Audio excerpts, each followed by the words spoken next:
be positive after investigation.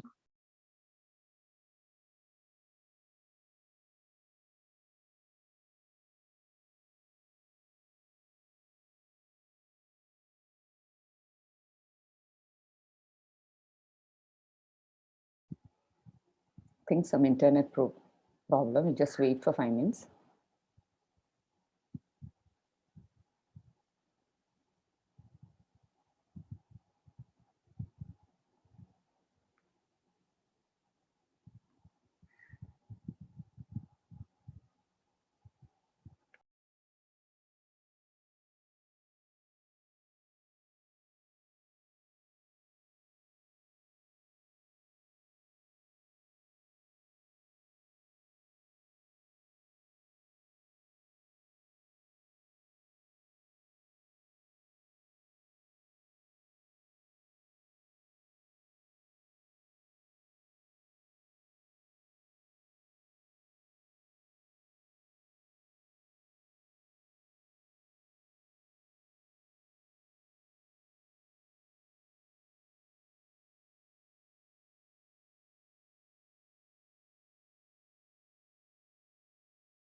Johnny, you can call Suresh. Dr. Suresh, he has some problem with the net. He said he's trying to reconnect. Yes. Fine.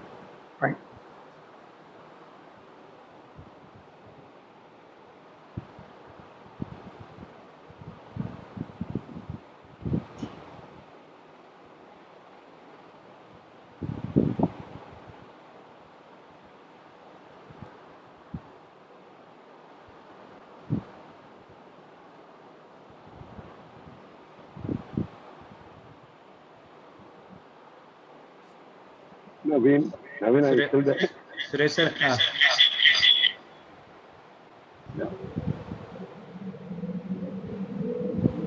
Ready? Suresh sir join.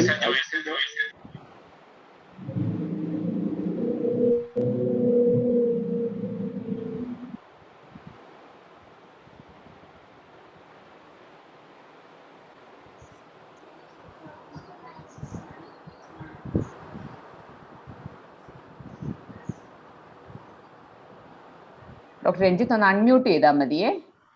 Full allow unmute കൊടുത്താൽ മതി. Okay. Thank you.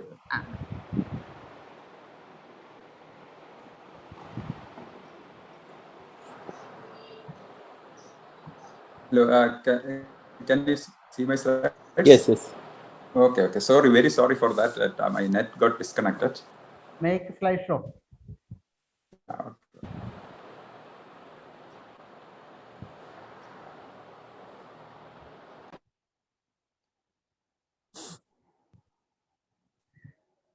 So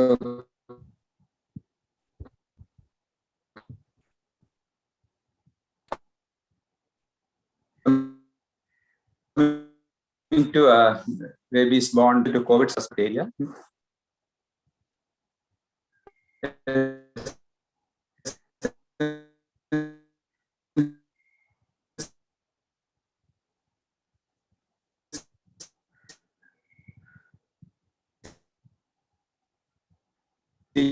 You or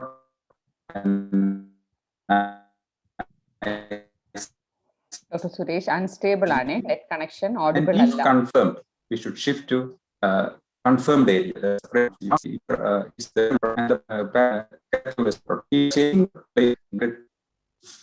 okay. I think there is some. Can we join after some time? Can you continue with the next talk? Okay then. No, I think there's some problem with network. Okay, it's okay. Then we'll go to the next talk and then come back to the newborn. Yeah. That is no problem with that. Yeah. Okay. So I think just stop the screen sharing. So we go for the next talk.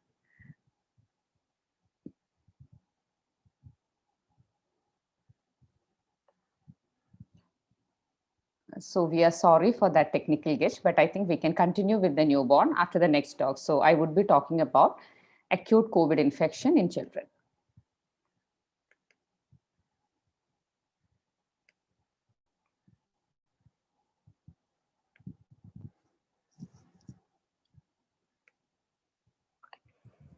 So first of all, I thank the team IAP Kerala for this opportunity and also the people behind it, that is starting from the president, the secretary, treasurer, and as well as Sachidananda sir and Dr. M.A. Matthews for really coordinating the whole thing. So from there, straight away going to the topic. So a virus which has been the newsmaker in 2019 continues to be the newsmaker 2 years later also. So that is a tragedy as far as COVID-19 is considered. And when it comes to acute COVID infection in children, we all know that during the previous 2 waves, we said that irrespective of whatever was written about increased incidence in children, children accounted for around 12% of the total COVID admissions during both the previous waves. But what we know right now is that, and we postulated a lot of reasons why children were affected less, telling that they had less of AC receptors, their endothelium was better, they had less of comorbidities, their vitamin D levels are better, their trained immunity was better. But whatever be the reason also remains that when we got the sero survey reports, the children were getting infected as frequently as the adults. As you can see here, reports from Delhi and Mumbai both showed that almost the seropositivity rate among children as well as in adults were similar. So what did we learn? We basically learned that children were getting infected, but majority of them were asymptomatic or mildly symptomatic. So they were not getting captured in the tests that we were doing. So this is a recent study, which is preprint and available in the net. And here you can see that what is good about the Omicron now is compared to Delta, it is associated with less admissions as well as less ER visits. But there is a catch here. This was one of the studies which has used the study population is from December 15 to December 24. So that means it is a time when the Omicron is showing a surge, starting to show a surge in the US. But 2 weeks after the study, this is the headline that CNN comes with, that is the child hospitalization rates have record high. And this is the headline that was yesterday night. You can see that again in Uttar, they're telling that COVID-19 cases in children are showing severity as well as showing an increasing trend. So what have we learned till now? We have learned that in USA, the admissions were 4 times more children were getting admitted during this wave than the previous waves. And Singapore currently says that children less than 12 years starting to form the majority of cases admitted in the hospital. And in South Africa also, they found a 4-fold increase in admission during the acute Omicron wave. And this is the statistics from Uttar. Here also you can see that it is more than the number of cases, it is the number of proportion of infants or proportion of children they are getting admitted is increasing. And that too, the maximum admission is in infants less than 1 year of age. Having said that, we also need to look at the waves. And here you can see that by the time we reach the Omicron wave, it has risen very rapidly. In US, it peaked in 3 weeks, and now it is showing a downward trend. So that is a good news. That is, the peaks are uncomparable to the previous peaks, but thankfully it has peaked fast and it is also showing declining fast. And contrary to the cases reported, you can see that when it comes to the death is not at all increasing. So that is a very, very positive note. So as you can see here, the initial waves, the deaths were very high. But when you came to this wave, in spite of the acute COVID cases peaking, the death progressively is falling.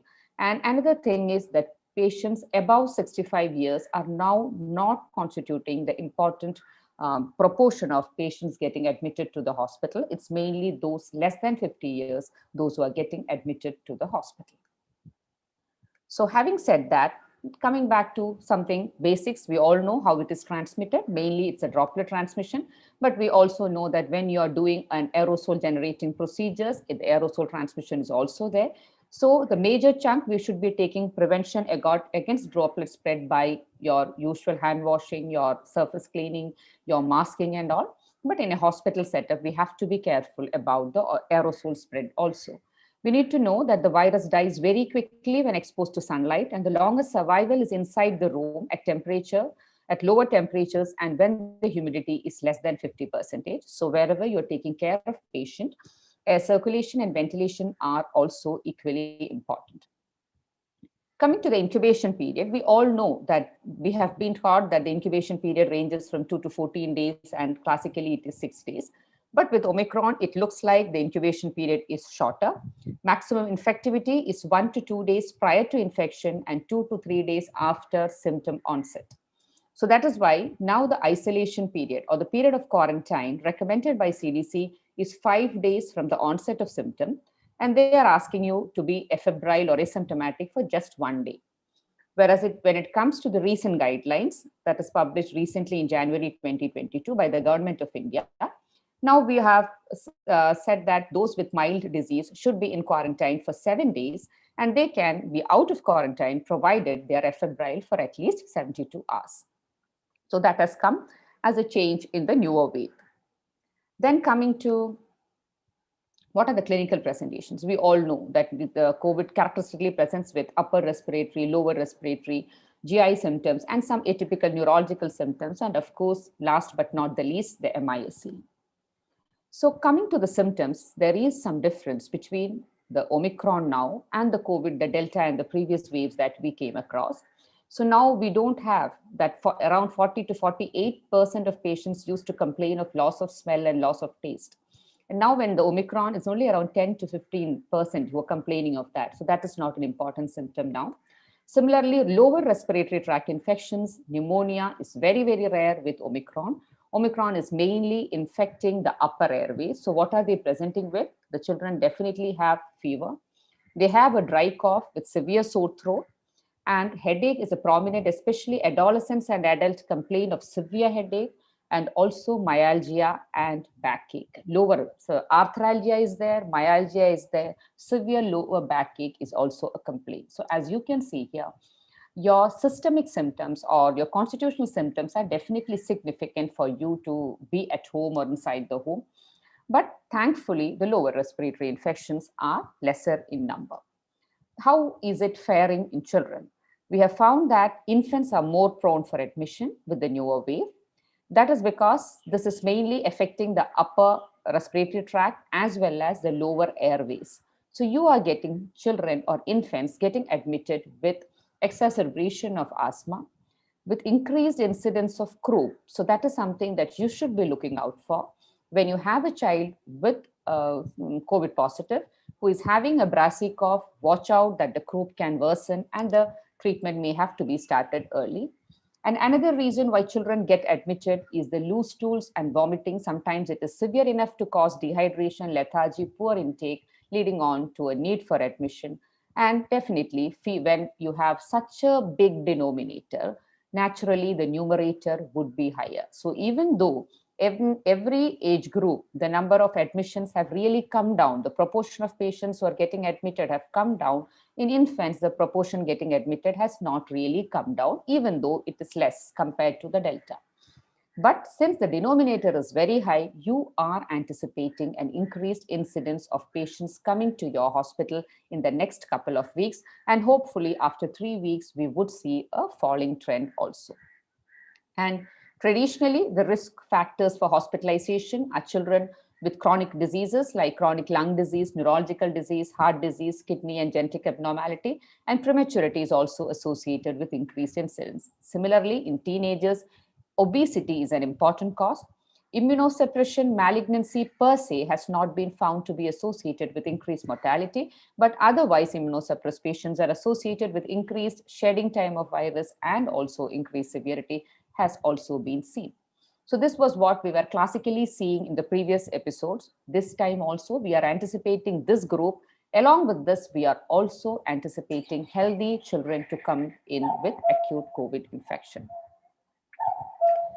Now coming to the clinical severity, the categories still stand, and we know that category A and B, basically means that they are having upper respiratory tract infections where the symptoms are mild. It's an uncomplicated upper respiratory infection. So it may be a fever, a sore throat, a rhinorrhea, but there is no tachypnea, no hypoxia, no breathlessness. When you say moderate, that means it is a patient who has a tachypnea, whose saturation may be somewhere between 90 to 94. So either of them is okay. It is not necessary that every child with moderate disease should have a saturation below 94. Even if you have a saturation above 94, but you have tachypnea, you become a moderate disease. But in a moderate disease, you are not having any danger sign. So if the tachypnic child also has danger signs, it becomes a severe COVID infection. So now let us see a few cases how you would manage. The 4-year-old child is brought with fever with running nose and sore throat. On examination, the child is alert, temperature is just 99, but at home they said the fever was 101. Pulse rate is 110, CFT is less than 3 seconds, there is no tachypnea, chest is clear, other systems are NAD. So what would you like to do for this child? Look for risk factors, admit the child, provide symptomatic treatment, explain the danger signs, or provide a monitoring chart. So the answer would be, so this is a child who has come to you with acute COVID infection because he has a history of high fever who would category and be in a category B, but thankfully he does not have any comorbidities. So in fact, you would be doing all this. So every time you come across a COVID positive child, you should be looking whether the patient has risk factors, whether there is any need to admit the child. A category A does not need admission. And always provide a symptomatic treatment, explain the danger signs, and provide a monitoring chart also. So this child is having a mild disease because there is no evidence of lower respiratory infection, no tachypnea, and no organ-threatening involvement. So what would we do for this child? We look for the risk factors. The patient did not have any risk factors, so we can advise a home care. What if the patient has a risk factor? If the patient has a risk factor, depending on the type of risk factor, especially neurological diseases, patient with cerebral palsy, patients who are not able to handle the secretions, it would be preferable to get them admitted. For them, it going to a lower respiratory tract infection is higher. But otherwise, you have some diseases where the patient is stable and you are very confident of the caretaker who's taking care of the baby, you can still opt for a home care after a proper counseling as well as providing them with a monitoring chart. So before you send a patient for home isolation, what are the things you need to check up? So you need to check up that the mentation is normal, that is child is completely active, child is not lethargic, is feeding well. You need to see that the hydration is good, the oral mucosa is wet, the skin turgor is normal, he's got a good urine output, and there are no rashes or conjunctival congestion. Why did we say that? That is because you may be missing out on a MISC with an acute COVID infection. You can have an overlap of both. So it is important that you should be also looking for rashes and conjunctival congestion. And definitely you would be looking for evidence of lower respiratory infection, not upper respiratory. That means he's not having a hypoxia and he's not tachypneic. If he's fulfilling all these criteria, then you would think of sending the child home. And you'll provide only symptomatic management, that is paracetamol, maintain hydration. If the child has diarrhea or vomiting, ORS may be provided. Monitor the child for every 24 to 48 hours for worsening of symptoms. Remember, there is no role for antivirals, there is no role for antibiotics, there is no role for investigations, no chest X-ray, blood routine, or CT. Nothing is needed. All he requires is a symptomatic management. And this would be a prototype monitoring chart would be preferable to provide, especially if the child is admitted in a CFLTC or CSLTC. If you have a monitoring chart like this, any healthcare provider, it does not have to be a doctor, a nursing staff can monitor these parameters and see that the child is not moving on to the category B. Even a mother can look for these factors, how is the activity, how is the respiratory rate, how is the saturation, whether the baby is showing a chest indrawing or nasal flaring, are the extremities warm or cold, and how is the urine output? And if for all these you have a satisfactory answer, the patient can be continued on house monitoring. Otherwise, the patient has to come back to the hospital. Now, what are the red flag signs you're going to tell? You have to say that if the patient has breathlessness, fast breathing, hypoxia, decreased urine output, poor feeding, altered sensorium, any of them, the patient has to definitely come back to the hospital. And that would also be an indication to get admitted to the hospital. Now, with the mild disease, if someone is having mild disease, someone does not have evidence of lower respiratory tract infection, then whom should you refer? If the patient develops tachypnea, refer. If the fever is lasting even after 5 days, refer. If there is evidence of hypothermia, refer. If there is a patient with comorbidities, it is better that a secondary level hospital decides whether to admit or send home. At a primary level, patient with comorbidities definitely needs to be referred. And also any of the danger signs, you need to refer the patients. And referring does not mean referring to a tertiary hospital, referring to a place where a pediatrician is there and where the patient can be admitted. Even a pediatrician is not mandatory. Only when the patient goes in for a moderate disease, you definitely require the patient to be taken care of in a hospital where a pediatrician is there. And for a tertiary care hospital, or when you have a severe or a critical disease, it has to be managed in an institute where you have someone round the clock looking after the patient. So that is the type of escalation of care that we need to provide. Now coming to the next case, a 3-year-old child, a known asthmatic, he is now having upper respiratory infection and cough. He has, on examination, he is otherwise stable, but he has wheeze bilaterally with a saturation of more than 94%. So where would you put? Is he having a mild disease? Is he having a moderate disease? Do you want to refer the child? Well, the answer is he continues to be in the mild disease. His saturation is good. He's not tachypnic. He's feeding well. So he continues to be in the category A or mild disease. There is no need for any antibiotics, no role for any antivirals. Just treat it like an RAD exacerbation as you would treat routinely whenever you encounter such children. Nebulization, definitely, if possible, avoid nebulization because it is an aerosolizing procedure, and go for an MDI with mask.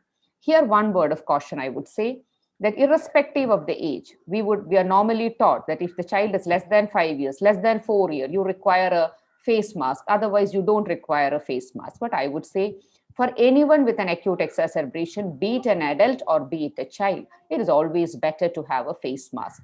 If you yourself are an asthmatic, you would know that when you are having an acute exacerbation, pursing your lips around a canister or around even a spacer and trying to breathe is often difficult. Often when the exacerbation is severe, you try to breathe with your mouth open, depending on the severity. So it would be preferable for that exacerbations. It's preferable to use both spacer as well as mask because children are extremely comfortable when you are providing them with a mask. But we already said that with Omicron, you are going to see more cases of croup, you are going to see more cases of bronchiolitis, where your MDI may not be an option. So in that cases, you can definitely give nebulization, and if possible, you can improvise like this. That is by using a hood and using the nebulizer there so that to prevent aerosolization or decrease aerosolization. If this is not possible, then give the nebulization, and while you are offering the nebulization, see to it that you are in a PPE, and that means that especially you have an N95 mask as well as something to cover your eyes. Because nebulization being an aerosolizing procedure, covering the eyes is also important because eyes have ACE receptors and the virus can enter through that. So that was what we said about the mild disease. Now coming to a moderate disease, that means a patient who is tachypnic and who has a saturation between 90 to 94%. So if this child, where do we care for this child? This child can be cared for in any secondary level hospital. You don't require a tertiary level for this. All you require to take care of a moderate illness is a hospital where you can provide 5 liters per minute of oxygen. But when you're providing this, ensure that the saturation is between 94 to 98. You want a saturation more than 94%. And this should be a hospital where a pediatrician or an internal medicine specialist should be on call available. So they don't have to be there round the clock, but they have to be available on call because a moderate disease illness can anytime progress. So you need a secondary opinion. There should be someone to come down and see the patient. So what would you do when you're admitting a moderate disease? That is a patient with tachypnea or a patient with saturation less than 94%. Administer oxygen, monitor vitals, and this is one group we would like to send for investigations. So here the investigations are a complete blood count, a blood glucose, and a chest X-ray, nothing more than that. Antivirals, again, no role. Antibiotics, again, no role, unless you are thinking that there is a possibility of secondary bacterial infection, otherwise no role. Steroids only if there is a rapid deterioration and the onset of illness is now more than 5 days. So here again, emphasizing moderate disease also, every child with moderate disease does not require a steroid. Now, nasal prongs, when you're using, remember that depending upon your infant size, you need to decide upon the flow. So it is, you are having a small neonate, you're having a small infant, don't go for 5 liters and all. So if it's a neonate, 0.5 to 1 liter, if it's an infant, 1 to 2 liters, older child, 1 to 4 liter, and a school-going child, you can go up to 1 to 6 liters per minute. And it's always preferable to use prongs rather than using mask, because prongs would ensure that complete oxygen is going continuously. It also is only when you're keeping the child feels a little discomfort, but once you have fixed it up, then the baby is comfortable. But if the child is more than 5 years of age, it is preferable to give a mask also, so that he is not spreading it to the healthcare workers who are going to take care. And if you don't have a nasal prong, sometimes it happens, you can even use a nasal catheter. This may be applicable when you're shifting a child from a peripheral setup to a major setup. Sometimes you have only the adult prong. Some hospitals, you may not have an adult prong. So even if you have an 8 French catheter, be it a suction catheter, be it a feeding tube, you can use it to provide oxygen. All you do is that the length of the catheter should be from the side of the nostril to the inner margin of the air of the eyebrow. That means you don't want the suction catheter to be seen below the uvula. It has to be above the uvula. And for neonates, the rate is again 0.5 to 1 liter. And for infants and children, 1 to 2 liters can be provided. So once you have a moderate disease and you have put the child on oxygen, it is important that along with the vitals, the most important thing that you are going to monitor is the sensorium of the patient as well as the work of breathing of the patient.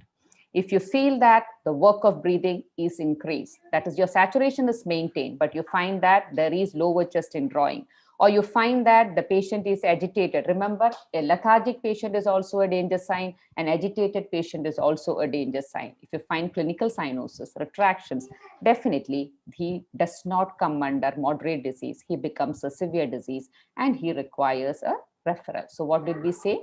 Even a moderate disease, anyone with tachypnea can be admitted at a secondary level hospital. But if the sensorium is poor and if the work of breathing is increasing, irrespective of the saturation, we need to refer. And investigations, normally we said that you require to take only a blood routine, a GRBS, as well as an X-ray. But if the disease is persisting, if the fever is persisting beyond 5 days, or if you are not finding a satisfactory improvement, you are justified in sending a CRP and inflammatory markers, especially after 5 days.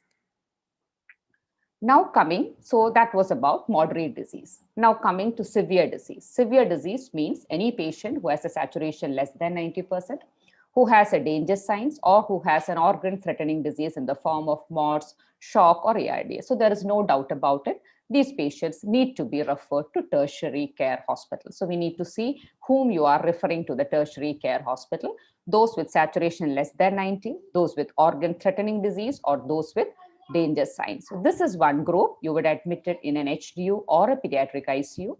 They would require oxygen. The baseline investigations would also include the organ functions.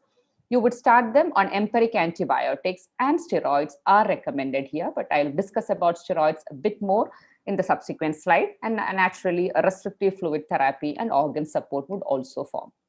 So if you have a child with a severe disease and you are planning to refer the child, I would say the best method of reference would be using a non-rebreathing mask, because this would ensure the maximum oxygen. But if you are using a nasal prongs or a mask and the saturation is more than 94%, you can refer in that. But if you're not able to maintain a saturation on a nasal prong or a mask, you can opt for a non-rebreathing mask using a simple cylinder, because it would ensure that the hypoxia is not there. Now, what do you do in a tertiary care hospital where you have received the child with tachypnea, hypoxia, and retractions? So one of the best methods of oxygen administration for these children would be definitely a high flow nasal cannula. There are two methods by which you can provide high flow nasal cannula. In fact, some of the modern ventilators also have an option of providing HFNC. But what I want you to remember that the cannula size, the nasal cannula size of HFNC is different for different age groups. You cannot interchange.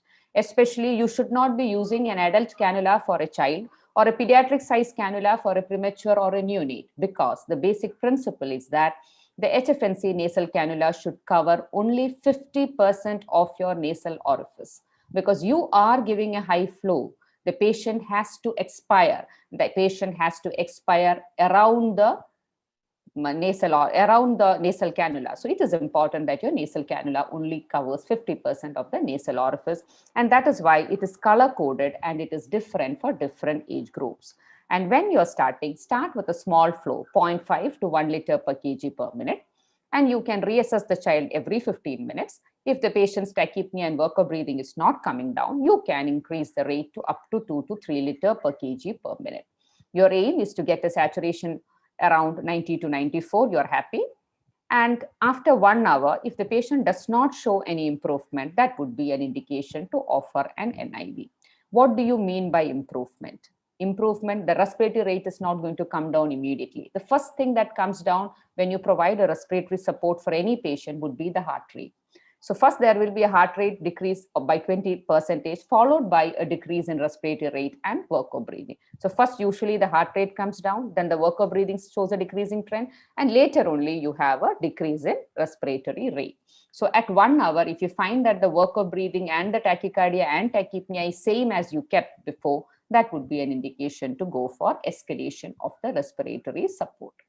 And when you're using a high flow nasal cannula for an older child, especially those above 5 years of age, remember to use a mask also. That would again decrease aerosolization. I'm repeating these things because you should know that most of our ICUs, most of our HDUs are not well ventilated.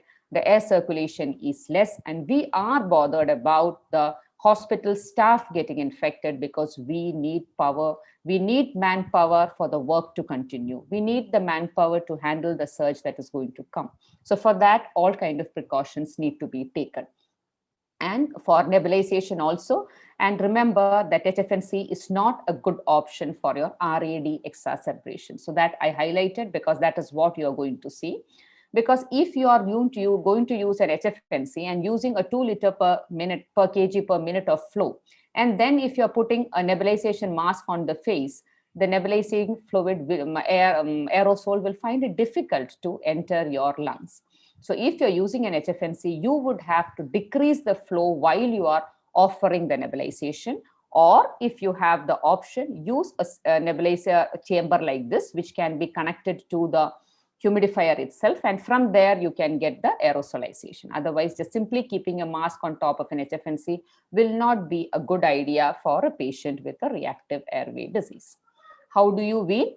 First, you see whether the work of breathing has come down, and if the SpO2 is more than 92%, you can decrease FiO2.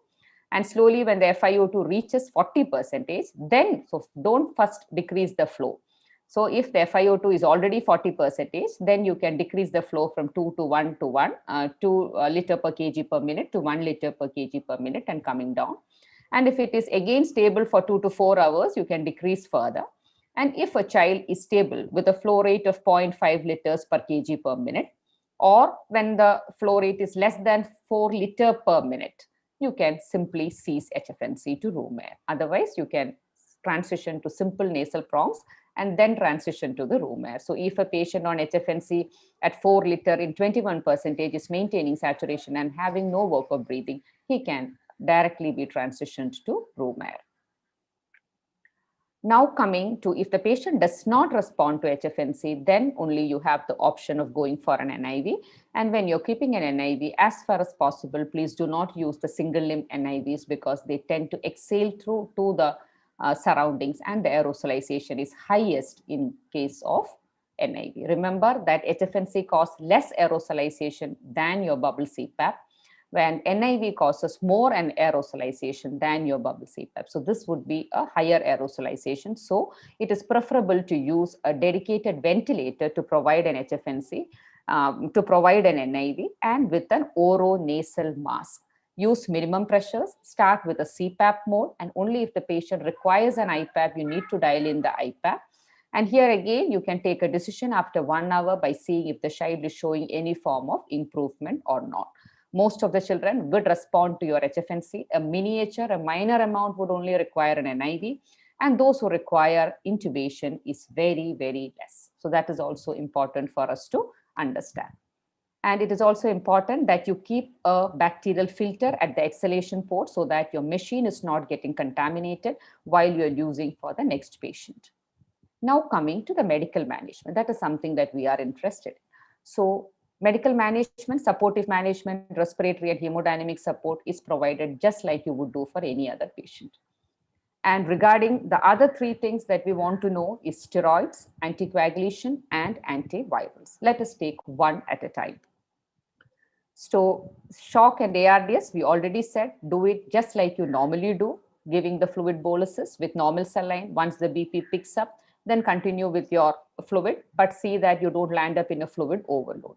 When it comes to ARDS, you can even mild ARDS, HFNC and NIV can be used, but severe ARDS, always better to go for invasive ventilation. When you're ventilating, use a low tidal volume, go for optimal PEEP, go for restrictive fluid, and early prone ventilation. Even when a patient on NIV, if the patient is comfortable and it is an adolescent or bigger child, early proning can definitely be done for them also, awake prone. So now coming to steroids. Start steroids only 3 to 5 days after the onset of disease. So it is very important for us to understand. Remember, adults with pneumonia land up in the hospital only after 5 to 7 days of onset of illness. But most of your children will land up in the hospital within the first 5 days itself. If it is so, it is better to wait for 3 to 5 days for starting the steroids, unless the patient is showing reactive airway disease or croup. There may be an exception, otherwise delay it because this would prolong the viral shedding. In severe disease, it is indicated after 3 to 5 days of onset of illness. And in moderate disease, it is usually not indicated, but it may be given if you find that the patient is rapidly worsening and is requiring an escalation of oxygen support. Now, which steroid would you give? You give dexamethasone 0.15 mg per kg per dose, single dose. Maximum dose is 6 milligram. Instead of dexa, you can also give methylprednisolone, which may be given as 0.75 mg per kg per dose. Earlier, we would say 1 to 2 mg, 0.5 to 1 mg, same 0.75 mg per kg with a maximum of 30 milligram. It may be given as an OD dosage, but looking at the kinetics, I would rather say that methylpred better be given as a BD dosage. Continue for 5 to 7 days, and depending on the severity of the illness, you can slowly taper and stop over a total period of 10 to 14 days. So that was what we wanted to know about steroids. Now, prophylactic anticoagulation. It is not routinely recommended in children. So don't start with prophylactic anticoagulation for every child who's admitted with COVID. It is indicated only if you have a strong personal or family history of VTI. If you have an indwelling venous catheter with additional 2 or more risk factors, or without an indwelling catheter, if you have 4 or more risk factors, and in exceptional situation, in an admitted patient, if the D-dimer is more than 5 times the upper limit of normal, also you can consider prophylactic anticoagulation. That means you would be giving enoxaparin 0.5 milligram per kg BD. So what are the risk factors? The risk factors are personal history, previous history of a thrombotic event, a family history or a first degree relative with an VTI, a presence of a central venous line, premorbid obesity, decreased mobility, flare-up of inflammatory disease, severe dehydration. All this would come under risk factors for thrombosis. So if you have 2 or more risk factors with a central line, give prophylactic enoxaparin. If you have 4 or more risk factors also without an indwelling catheter also, you may provide with the prophylactic anticoagulation. But avoid anticoagulation if you find any form of active bleed, if there is a suspicion of an IC hemorrhage, especially children with febrile seizures. You are doing a lumbar puncture. Please don't start them on steroids. Otherwise, also they don't require steroids. We're talking about steroids only of respiratory infection. Neurosurgical procedures last 24 hours, coagulopathy, intracranial mass, thrombocytopenia, INR more than 1.8 are all indications not to give a anticoagulation. Now, therapeutic anticoagulation is only when you have a confirmed diagnosis of a thrombus, or you have an ejection fraction less than 35%, which is rare as such in acute COVID. You would see it in acute COVID with a MISC combination.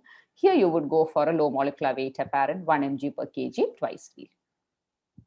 Now coming to the villain or friend or whatever we need to call, the remdesivir.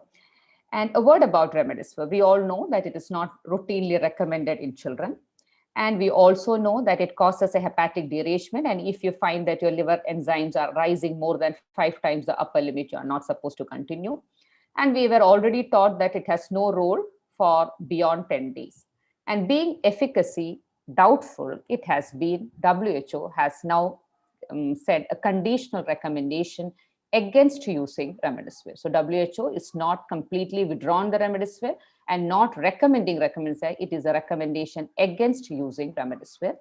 And the recent guidelines published in January 2022, the Ministry of Health has said that remdesivir should not be used in children.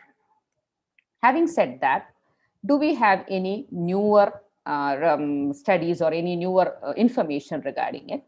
We have a recent study which shows that it may be beneficial when given early in the course of disease for those above 12 years with risk factors. In this study, they had given 5 mg per kg on day 1, followed by 2.5 mg per kg on day 2 and day 3. So it was a 3-day course as an IV infusion on an OP basis. And they found 87% relative reduction in admission as well as in death. So that is a new information. And as of the FDA news release of January 21, 2022, that is yesterday, they have come out with an emergency use authorization that remdesivir may be used for treatment of non-hospitalized patients at high risk of disease progression with COVID-19. That means they are not recommending for routine patient. It would be a patient with a COVID-19, with a malignancy, patient with immunosuppression, premorbid obesity, and he's more than 12 years of age. It may be used. So you now have an EUA by FDA for its use in children above 12 years of age. What about children less than 12 years of age? According to CDC, in those less than 12 years of age, if the patient is hospitalized and is having an increasing or emergent need for supplemental oxygen, only in consultation with a pediatric infectious disease need you use remdesivir. So what did we understand regarding remdesivir is that remdesivir is not completely out. Remdesivir is not indicated routinely in children. Remdesivir is not indicated for mild disease. It is not indicated for moderate disease. It is not indicated for severe disease. It may have a role in those with higher risk of progression of disease if given early in the disease, especially less than 7 days of onset of illness. It may have a role in severe disease, the ventilated ones with severe pneumonia, if the disease onset and the present time when you are deciding is less than 7 days. I hope that's clear. And what about the monoclonal antibodies? Last but not the least, it's been used in adults frequently, and there's not routinely recommended in children. There is an emergency use authorization by the FDA for children above 12 years and children above 40 kg, but that is going to slowly become an old story because there is absolutely no role in Omicron. Because what it targets is the spike protein, and spike proteins have gone a lot of mutation in Omicron. So that is why the standard monoclonal antibodies that is available in India right now is of no use as far as Omicron is considered. And according to the earliest data that we have from India, from Kerala, Kozhikode, the data says that majority those who are getting admitted in the ICU are Omicron, but still 25 to 30% continues to be Delta. So you have a co-circulation of Delta and Omicron right now, and subsequently probably it will be completely replaced by Omicron. So the final take-home message is Coming weeks, we are anticipating more children may get admitted. Severe COVID pneumonia in healthy children is extremely rare, but croup and bronchiolitis definitely look out for. We are anticipating more children with that. And the treatment of COVID-19 is mainly symptomatic. There is no definite role for antivirals, tocilizumab, and convalescent plasma. Steroids are indicated beyond 5 days in a severe disease, and MIS should be suspected in any child presenting with fever, with rash, or fever with organ dysfunction. I'm not touching on it because Suma Madam is there to enlighten us that. So these were the guidelines. And on the parting note, we really need to know that we need to still have our mask on, mainly not because of the severity of the disease in adult, but because we need to be around to take care for the children. And really hoping that this is the last fire and would be quenched soon, and we'll see a happy ending. Thank you. Thank you. Hello. Thank you, Dr. Shrija, for that excellent talk. I think there are some questions. I think whether we will be answering in the chat box or we have to discuss now. Sir, the idea was if the neonatal COVID is also completed, we can take both the questions together. Yeah. That may be better. I think Dr. Suresh is ready.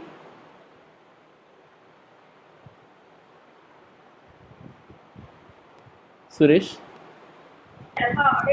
Meantime, Srijat, you just collect that questions in the chat box and try to get that one answer.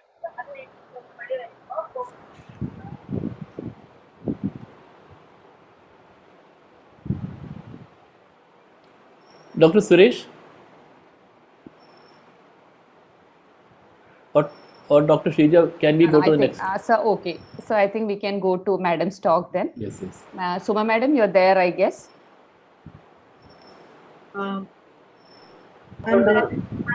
Shrija, can you write down that questions which came in that chat box and keep it while you are answering later on for the question answer session? Suresh is asking to unmute. I think he is not muted. Unmuted. He is not unmuted. Ranjit, Suresh unmute ചെയ്യാൻ പറ്റുമോ? Okay, thank you. Sir, made Suresh sir comments. Can I continue? Yes, there is problem with my internet connection. Very sorry for that. So if my connection again get disconnected, so please proceed. Hello.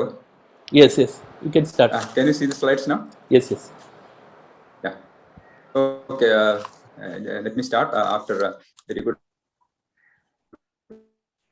presentation by Dr. Shrija Subana. So we have reached here like babies less than 34 weeks. Without precautions, we used to transfer the baby to. Can you make the slideshow? Okay. Is it visible now? Yes, it's visible. Hello. Yeah. Okay. There is problem with my internet connection. So if I get disconnected, so please continue with the next talk. Okay. So thank you. The baby should be transferred to SCNU or an ICU where we can take care of the baby separately if the baby is sick and the mother is not staying with the baby. Okay, so parents should be communicated over the phone to elaborate the condition of the patient. So coming to breastfeeding, it is very important. It's as a policy, we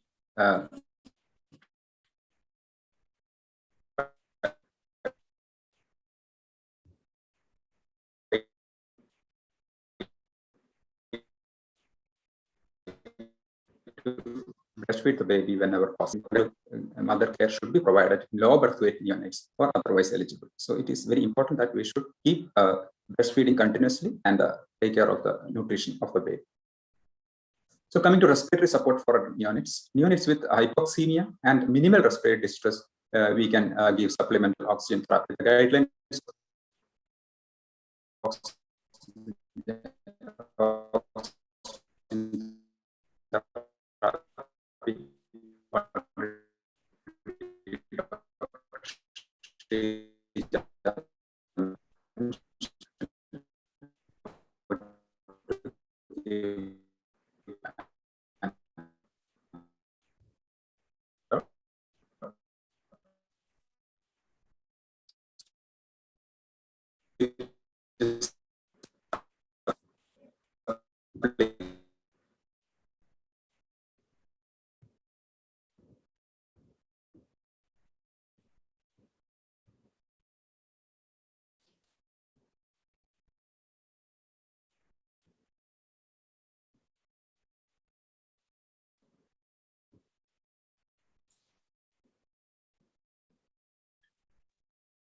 Hello. I have a suggestion. The PPT is with Dr. Shija. No, can she complete?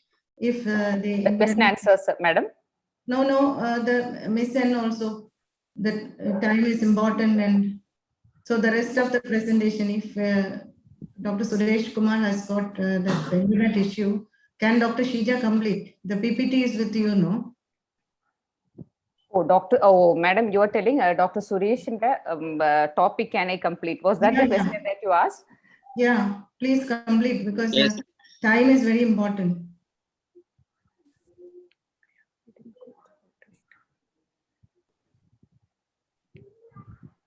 And you have also been the reviewer, Shija. So I think I'll just go through it. I'll just open it, madam.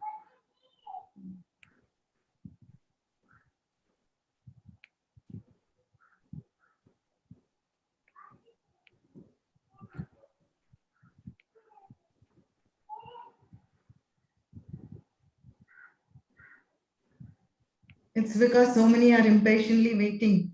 The family is also waiting for all of us, no? The time is very important. Nearly 500 people are there on the platform.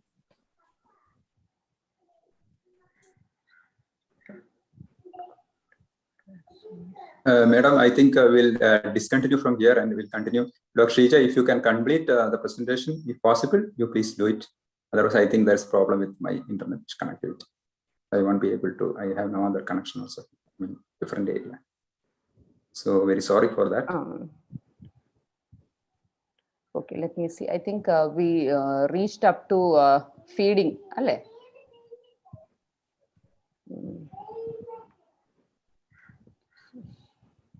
It's up to breastfeeding. Yeah. You completed breastfeeding. Okay, I'll just share my screen and then see. Okay. Now we have respiratory support for. Okay. We reached up to respiratory support.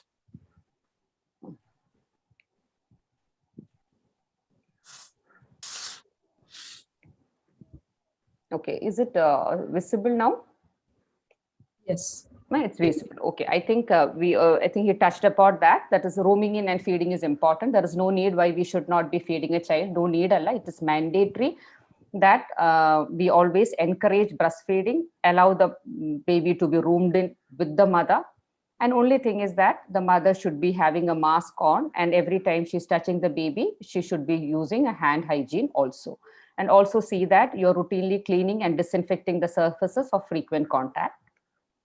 Now, and regarding the breast pump and EBM also, we need to highlight that sometimes a baby is sick or the mother is sick, they may need to be separated. In that case, express breast milk can be given. So that because transmission through breastfeeding has not been documented, so it can be given. And when you are encouraging them to use a breast pump, it is also important that we also tell them about the ways how a feed needs to be prepared, how a feed needs to be stored, and how it needs to be administered. So that is also very important because these are small things that we often miss out on teaching a mother. So that is also important how we do it. And then coming to remember that a freshly expressed breast milk can be stored at room temperature for 4 hours, and leftover from feeding should be used within 2 hours. So please don't keep on using that. And at least 24 hours have passed since the last fever. And when can the mother start feeding the baby? That is the next question. If the patient has a mild to moderate COVID, 10 days since their symptom has first appeared, mother can avoid all isolation. So here the answer is not when the mother can feed. We already said that the mother can feed while the mother is having acute COVID infection, provided she's using a face mask and she's also doing hand washing every time she's handling the baby. But when can she stop using the face mask? When can she interact with her baby normally? So if it is at least 10 days since the symptoms have first appeared, she can interact. And if the mother is having severe COVID or the mother is immunocompromised, it is better that she continues with the face masking for at least up to 20 days.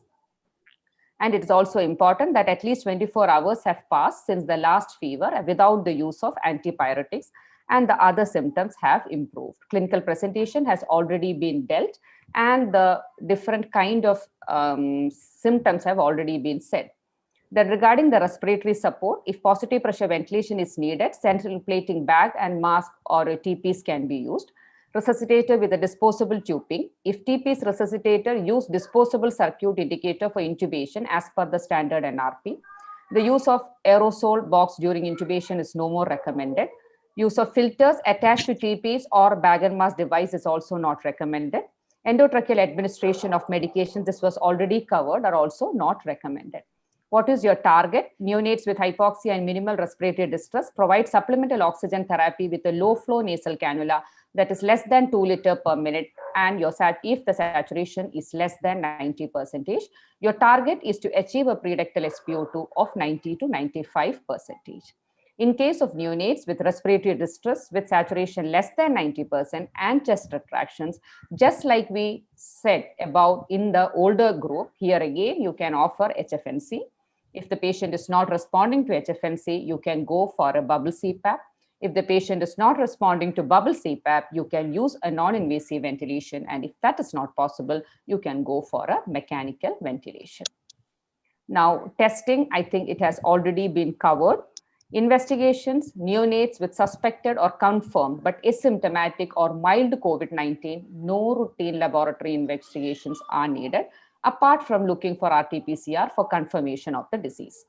Neonates with symptomatic and moderate to severe COVID-19 illness, the relevant biochemical, hematological, and coagulation test may be performed to obtain information on the severity, progression, and complications of COVID-19 infant illness, and to rule out coexisting illness like sepsis, asphyxia, and meconium aspiration syndrome.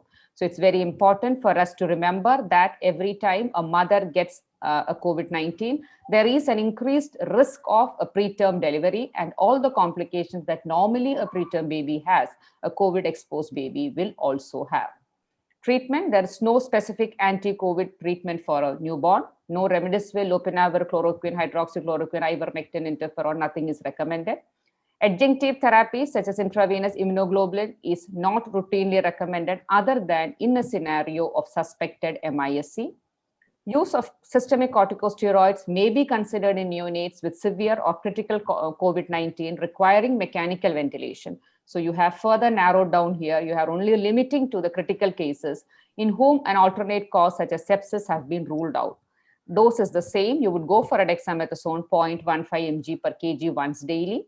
Or as an alternate, you can use hydrocortisone or methylprednisolone also. If the hydrocortisone, then the dose is 3.75 mg per kg.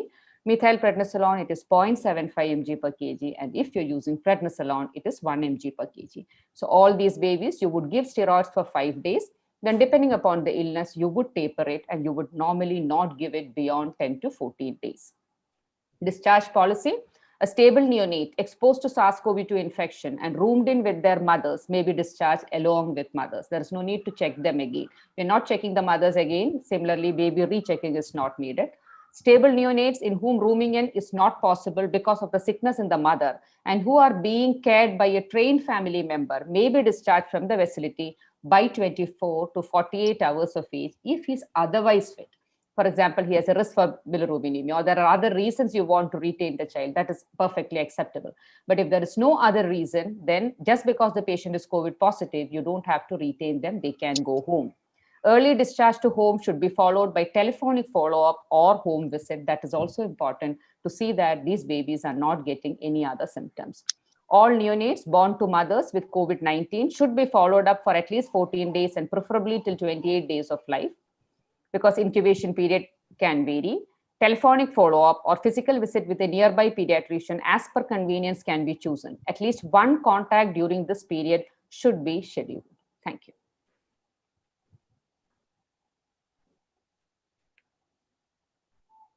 I think I'll just quickly go through the questions also so that we can move on to Madam's talk. So vertical transmission as such is rare somebody, Dr. Saji has said that they have had 4 cases of mild chamber dilatation, but all of them resolved at the time of term fetal echo. So that is very interesting to know that probably COVID is causing intrauterine myocarditis and but showing a good outcome. Now, what is the reason for admission for children with COVID at present? At present, we are not getting much of pneumonias, but we are definitely getting high fever, diarrhea, vomiting, bronchiolitis kind of picture is death. Seizures. Febrile seizure is one of the common reasons why children are getting admitted now. Then, as Janki Madam said, yes, we have had an outbreak of RSV, and now RSV and COVID are coexisting. So we were already getting, last month, we were getting so many children with bronchiolitis and wheeze exacerbation, and it seems to be continuing this month. The next is age less than 1 year and more than 10 an indication for admission? At present, no. Less than 1 year and more than 10, if otherwise healthy and stable, is not an indication. But less than 1 year, always be on a lookout that whether they're showing any signs of airway disease, especially tell them about the barking nature of the cough because they may be going in for a croup. So that is something new we have learned today. So that we need to be lookout for.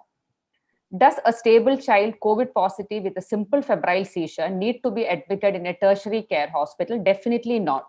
Because he doesn't, just because I understood the question comes because seizure is included under the severe disease. But a febrile seizure, we really cannot put them under the severe disease. They can be definitely taken care in a secondary care hospital. No need for a tertiary care hospital. In this way, if many COVID positive children are presenting with urticarial rash, otherwise stable, completely agree with that. But whenever any kind of rash comes, we would be required to send for inflammatory markers to see that we are not looking at a MISC also. Is there a specific test available in Kerala for detection of Omicron and its sublineages? At presently, it's not freely available. Omissure we already know of, and there is also a certain RT-PCR kits which can detect the S genes. That means which can differentiate between Omicron and otherwise, but right now it is not in use. Can TrueNat detect Omicron? As of now, it is detecting, that is what we feel. Infants coming with URI symptoms. So what about RT-PCR testing when we have to suggest that? In fact, I would say that really we need to know that even though antigen test is less sensitive, but what we have seen that when they are in an acute COVID infection, when you have that upper respiratory infection, most of them, the antigen test is positive. So if a patient is symptomatic and you are planning an admission, definitely you would require to know the COVID status of the patient to decide where the patient goes. We have done away with routine testing of RT-PCR positive cases for all cases coming with respiratory infection to the OPD because that is not practically feasible. Any recommendation for MAP cocktail in children? Madam, the guidelines according to the Kerala state guidelines is that we have not completely gone against it. We have said that if the respective hospital medical board decides to give a MAP, it may be given. Our experiences, we have given only for one child, and unfortunately, the child did not survive. The child, in fact, it was a disease-limiting illness that child had. So we have to really, pros and cons, we have to think. And I think in this time, we should not go beyond MAP because definitely Omicron is taking over and MAP currently has no role in Omicron. So earlier we had that doubt, but I think now we are safe. We don't have to think about that. Is throat swab better than nasopharyngeal for Omicron? Yes, that is what they say, that more than throat swab would detect more cases. But we are either way, we are getting positive cases. Many kids are coming with fever and seizure. Do we need to give steroids? No, we don't have to give steroids because steroids are indicated only for respiratory ones, otherwise not. Then in case of duration of enoxaparin, I think the question is regarding whether if you have a large coronary artery aneurysm, so that would be detecting that coronary artery aneurysm, depending on the size of the coronary artery aneurysm, you decide how long the enoxaparin has to be given. I haven't seen a coronary artery aneurysm more than 10 because it is that group where you go for a combined anticoagulation, that is enoxaparin as well as aspirin. All other children, when they go home, they usually go home on aspirin unless they have an echo evidence of thrombosis. So our patients who had echo evidence of thrombosis, they went back on enoxaparin. All cases of coronary artery dilatations, they went back only on aspirin. significance of D-dimer in deciding anticoagulation therapy. In fact, in acute MISC, D-dimer does not have a significance to decide anticoagulation, and it is not one of the indications mentioned by the Ministry of Health of India. They have not included D-dimer as an indication. Western literature say that if D-dimer is more than 5 times the upper limit, you can consider. MOH does not take, and that too only in admitted patients. Non-admitted patients, we are not expected to look at D-dimer and start an anticoagulation. Can Omicron cause a MISC? That answer is still waiting. We really do not know. We have to wait for another 1 month to know whether Omicron is causing MISC or not. I think we know that sortomimab has an action against, as Dr. Arun Maman said, has action against Omicron, but unfortunately it is not yet available in India. I think we'll stop with that. We're all eagerly waiting for the talk by Dr. Suma Balan. That is, Madam is the professor and head of department. One question from Naveen Thakkar. Can you? I didn't see that. Last one or the one before that, Dr. Naveen Thakkar has asked one. No, Madam, whom do you test? How do you prioritize, what are your guidelines for testing symptomatic? Right now, sir, right now what we are doing, that's what you meant, right? Sir, when they are coming to the hospital, right now in our hospital, if the patient has a respiratory infection that requires an admission, we test them. Otherwise, we are not OPD cases which are coming. We used to test them, but now we are not routinely testing them. Yeah. Okay. Thank you. Sir, any question I missed out? Sharing screen. Madam, sir, that was the only question, right? I hope I didn't miss out on anything. Yes. So over to Dr. Suma Balan, Professor and Head of Department of Pediatric Rheumatology at Amrita Institute of Medical Science and Research. Over to Madam for the next talk on MISC. Welcome, Madam. Thank you so much, Shrija. You've been doing a fantastic job with both talks as well as Dr. Suresh. And very happy to be part of this project. And to talk about MISC, I think this is a good time to be talking about MISC with the Omicron surge that we are seeing now. Others, my friends in other states, Calcutta, Mumbai, are all recording MISC cases following Omicron as well. I would like to thank Ajay and Jijo for painstakingly reviewing my presentation. And the learning objectives we have today are recognizing MISC, how to approach, investigate, and about the management, referral, etc. So what is MISC? I'm hoping most of the people in the audience would have probably not only heard, but would have probably also have some encounter with a patient in the previous 2 waves of COVID-19. It's a new syndrome. It's a hyperinflammatory syndrome we are seeing in children. And this is happening after the infection with COVID-19. Usually 3 to 4 weeks, usually within 6 weeks of infection, though that's not a hard and fast rule. And it occurs usually about a month after the peak of COVID-19 in the community. It's based on immune-mediated hyperinflammation. So basically, COVID triggers off an immune response, and that immune response in some children seems to go on and cause a secondary illness, a hyperinflammatory illness, which presents like MISC. So it's very important, when do we suspect MISC? So according to the WHO definition, MISC happens in any child less than 18 years of age. The CDC definition is 21, but anyway, so any child 0 to 18 years who has a high-grade fever of more than 3 days, who also has typical clinical features and multi-system inflammation. So there should be not only fever, but also clinical features that we'll be describing and involvement of multiple symptoms, and in a background of significant systemic inflammation, both from clinical examination as well as from lab testing. All this in the background of a temporal link with COVID-19 infection. This temporal link could be a history of COVID-19 in a close contact in the family. Maybe the child never got tested. Could be a tested positive child who had symptomatic or asymptomatic infection recently. And sometimes a link could only be established by testing antibodies to COVID-19, which tell us that the child did have recent COVID-19 infection. Now, this is very important. Other diagnoses need to be excluded. So this is all said and done. All these features do not definitely say it's missing. We also need to see if anything else is possible at this point in time. So the same thing is, looking at the WHO, the case definition for COVID-19. So children and adolescents 0 to 19 years of age with 2 of the following. So these are the clinical features: the rash or bilateral non-purulent conjunctivitis or mucocutaneous inflammatory signs of hands and feet. I'll show you that in a minute. Presence of hypotension or shock, myocardial dysfunction, coagulopathy, and also acute gastrointestinal symptoms. So from here you can see that so many different symptoms are possibly present, and there are also many signs to see in these children.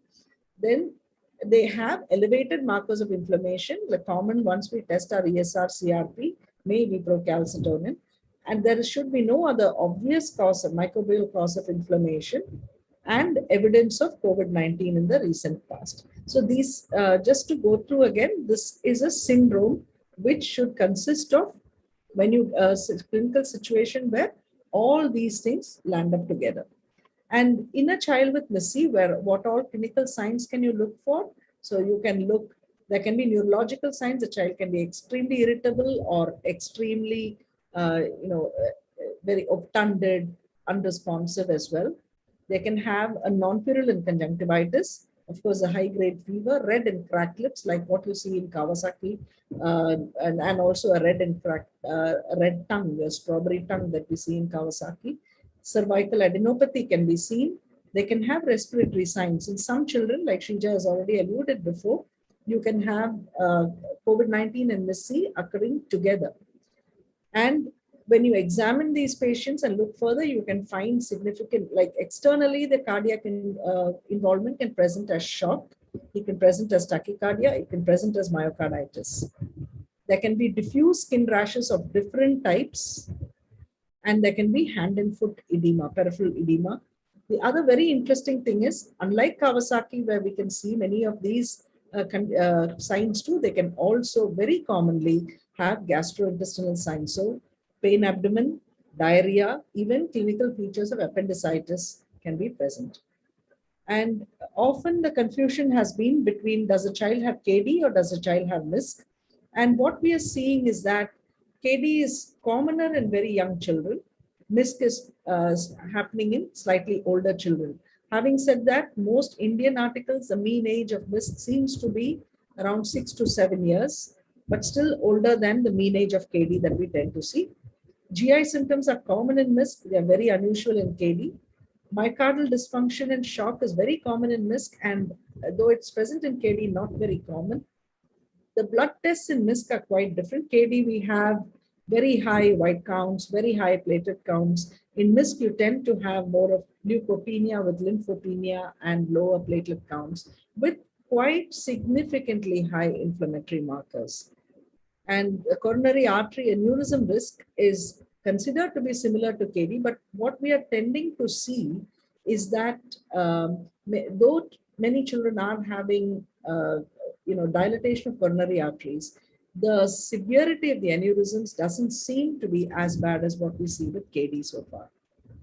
So there is a wide differential diagnosis. Many of the conditions pediatricians are already used to seeing can mimic MIS-C, which is why it really becomes important that at the bedside, we do have to think, what are we dealing with? So this is, MIS is one more diagnosis to be thinking about when you see that sick, febrile child. So how to evaluate these children? History and examination, the clinical features, the COVID-19 link, as well as the presence of shock and organ dysfunction. This is actually Dr. Jayakumar's quote, which I'm using everywhere. He says, all children with fever can be missed, but all children with fever may not be missed. And I think this is probably the biggest lesson that we need to know. So how would we investigate a child who could be missed? So you see this child who has an unremitting fever for more than 3 days, has clinical features of MIS that we described before, the gastrointestinal, the mucocutaneous, and has a COVID-19 link. Now, if you have this combination, you could very well be dealing with an MISC patient. If this patient also is presenting to you with shock and a life-threatening situation, then we need to be doing the full workup for these children along with the workup for common tropical infections. And since they are already in a shock and life-threatening situation, you wouldn't be wrong in this kind of situation where you have most of the features that fit with MIS to go ahead and start treating them as an MISC. However, if your patient doesn't really fit, doesn't really have all the features, there's fever, but no mucocutaneous, dubious COVID-19 link, then I think you think about alternate diagnosis while you monitor for evolving MISC. If your child has, you think they have MISC, but there is no shock or life-threatening manifestation, you do the first tier of investigation, so we will come to very shortly. If that is showing that there is significant inflammation, then you go for tier 2 evaluation, work up as well for common tropical infections. Once you've done this, if you think the child fulfills criteria for MISC, go ahead and start treating the child. So, but it's very important that, the more you see of MISC, the more comfortable you get with the diagnosis of MISC. But at the same time, let us not think that everything will definitely be MISC. There are reasons for me to say this as well. Now, children will be presenting to all types of hospitals. And I think every hospital in Kerala that a child presents to will have the capacity to do tier 1 testing, which is basically a count, a complete metabolic profile, CRP, ESR, and a COVID-19 testing. And if you have features suggestive of MISC plus significantly positive tier 1 testing, a high CRP, ESR with absolute lymphocyte count being low, less than 1,000, and a thrombocytopenia with low sodium, neutrophilia, hypoalbuminemia, then I think, think whether your child has an inflammatory problem. There could be a chance for MISC. If you're able to do the tier 2 test, do it, or you refer them for getting the tier 2 testing done. The tier 2 testing would include doing further inflammatory markers. All of these do not need to be done. I don't think Procal is available everywhere, nor is it absolutely essential, nor is it absolutely specific. But generally a ferritin doing prothrombin-time, PTT, APTT, D-dimer, fibrinogen can be done in many patients. LDH, triglyceride, these again just denote the level of inflammation. Cytokine panel is put up in various protocols, but I don't really think it is essential at all. I have never needed a cytokine panel to guide my management. And again, cardiac testing, ECG, echocardiogram, and NT-proBNP and troponin. This is useful, especially if your patient is presenting with myocarditis and shock features. A blood smear is important. In patients with shock and myocarditis, at least NT-proBNP or a troponin, and it's not essential. And most of these other tests that are put to asterisks on are definitely not essential in all cases. And we know the COVID-19 link, what all we need to check. So these are the tier 1 and tier 2 testing. Now, how would we manage these patients? I think it's important, if you're having a MISC patient in shock, these patients need to be referred to a center where there is a facility for pediatric intensive care. Because if they were to deteriorate and need more specialized care, it is better that they're already there at that point in time. However, if your patient is not in shock and if your condition is not very clear, you can observe the patients and then work up. And if you strongly suspect, you can then refer them on. Many smaller hospitals are not comfortable with giving IV immunoglobulin. So if that is necessary also, quite often children do need referral for the same. All these children will need IV access. Consider broad spectrum IV antibiotics because we are not completely sure in every case that we are only dealing with MISC. We could be dealing with other tropical infections and other things as well. If they are RT-PCR positive, MIS-C patients, they would need to be managed in a COVID care facility with access to intensive care. And that becomes a little bit tricky. Now, if your MIS-C patient presents with shock, these patients, I think there is enough evidence now to suggest that this group of patients does have the best benefit if we give them, if we treat them with IVIG and methylprednisolone. Now, IVIG, we recommend giving 2 grams per kilo as a continuous infusion over 12 to 16 hours. There are concerns when a child has severe shock and myocarditis, whether such a rapid infusion can cause volume overload and be too difficult for the child to tolerate. Now that is really depending on what your facilities can manage. If you have, sometimes there are times when children do need to be intubated electively to allow for this to happen. And the IVIG in very, very sick shock patients with MIS is life-saving. And it has really helped to alter the, the outcome for these patients significantly. So it is actually based on what you've got, what facilities you've got, but the sooner it can be given, the better. We would not recommend giving it over 2 days, but try and give it as quickly as it can be given. The normal recommended rate of IVIG transfusion, if you look at the booklet, the paperwork it comes with, it actually recommends, the speed it recommends can be usually given within 16 hours. And along with that, initial recommendation is actually 2 milligram per kilo per day of IV methylprednisolone, just in case you are probably dealing with some other cause of illness. However, if you're very, very clear that your patient is MIS-C and you have a very, very sick patient in front of you, it would not be wrong to start upfront higher dose, 10 to 30 milligram per kilo per day of IVIG upfront if you felt it was necessary in a very sick patient. It's written 10 to 30 milligram per kilo because the maximum dose you would use is 1 gram and no more. And empirical antimicrobials go along with this. If you have used 2 milligram per kilo per day, your patient and is not, you didn't have access to IVIG for this patient, and your patient is not improving over 48 to 72 hours, please, make sure you give the complete treatment, increase your dose of steroids, and then maybe, if necessary, consult your specialist or expert regarding whether any biologicals are required.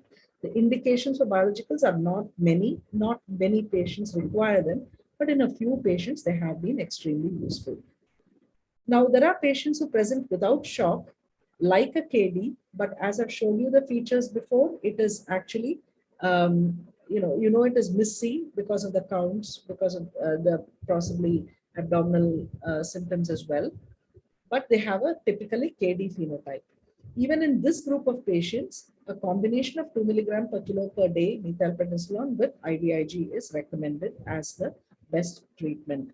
And definitely IVIG is important in this group because they do, they have a higher chance. They do have a chance to develop coronary aneurysms. Interestingly, all the groups of MIS-C have equal chance for coronary aneurysms. Even the ones who present just like a toxic shock syndrome, even that group has got the same chance of getting a coronary aneurysm. And again, if these patients are deteriorating, you might consider increasing your dose of methylprednisolone or consider whether you need biologicals. Now, when we say worsening, we have to look at what is worsening. Is it the shock that is not improving? Is it the fever that is not coming down? Or is it that these patients are having coronary abnormalities that are getting worse? Or is it the cardiac function that is not improving? So the subsequent treatment will be tailored according to that. Now, a MIS-C without shock, this used to be called the febrile inflammatory syndrome. I am very uncomfortable with this ladder of the MIS-C patients. And this particular thing is very, very important. Ensure that other diagnoses are ruled out. I think, it's good that awareness about MIS-C increased. But what has been happening is that when children are presenting with a fever that is not getting better, they have very high inflammatory markers that are getting worse, despite standard treatments for febrile children, there has been a tendency to look at the COVID antibody. We know now, like compared to 2 years ago, we know now that we have significant seropositivity in our community, even among children. So there are a lot of children who have had COVID. So no longer can COVID antibody, using that to make a diagnosis of MIS-C on its own is not something that we should be considering. We have had now 4 patients who actually have been treated as MIS-C who turned out to have malignancy, leukemia and lymphoma. And I think it's because the fever was persisting, the inflammatory markers were not subsiding. They were kind of treated as febrile inflammatory syndrome, MIS-C, with steroids, and it actually delayed the diagnosis of the underlying malignancy. So we do have to be careful. And this is a group that I would say, when it comes to using steroids, do it after you have really, really, really thought about other causes and ruled out other possibilities. You can have deep situated abscesses. You can have so many other things which are not visibly apparent outside. Sometimes it can present with persistent fever and persistent inflammation. Especially these patients will not have the classic mucocutaneous features of MIS-C. So I think we have to be very, very careful in this group. And however, when you're observing these patients, if they turn out to look like MIS-C, go ahead and treat them as per the evolving phenotype we have shown before. It is important that 1/3 of the patients with MIS-C can be RT-PCR positive. So like Shrija went on stressing, if your patient develops other features, mucocutaneous features, rashes, etc., think that this may not be just COVID, it could be COVID with ongoing MIS-C. And biologicals, I think, should be used with a lot of care, and should be done after expert consultation at a tertiary care institution. The need to use them immediately as soon as a patient arrives is not that high. We have had, I have so far advised on tocilizumab in a couple of patients where it has been useful. We have used infliximab in 2 or 3 patients who had persistent coronary dilatation with MIS-C, and I've used anakinra for 1 patient who was not improving from all perspectives, cardiac function, as well as fever and inflammation in a very young child with great success. So I think the number, however, that we need to use this is really very, very small. So do take some advice before you will do that. There are many other aspects of management that are very important. So appropriate supportive care for the management of cardiac dysfunction, coronary involvement, shock and multi-organ dysfunction is very, very important. Treat the whole child.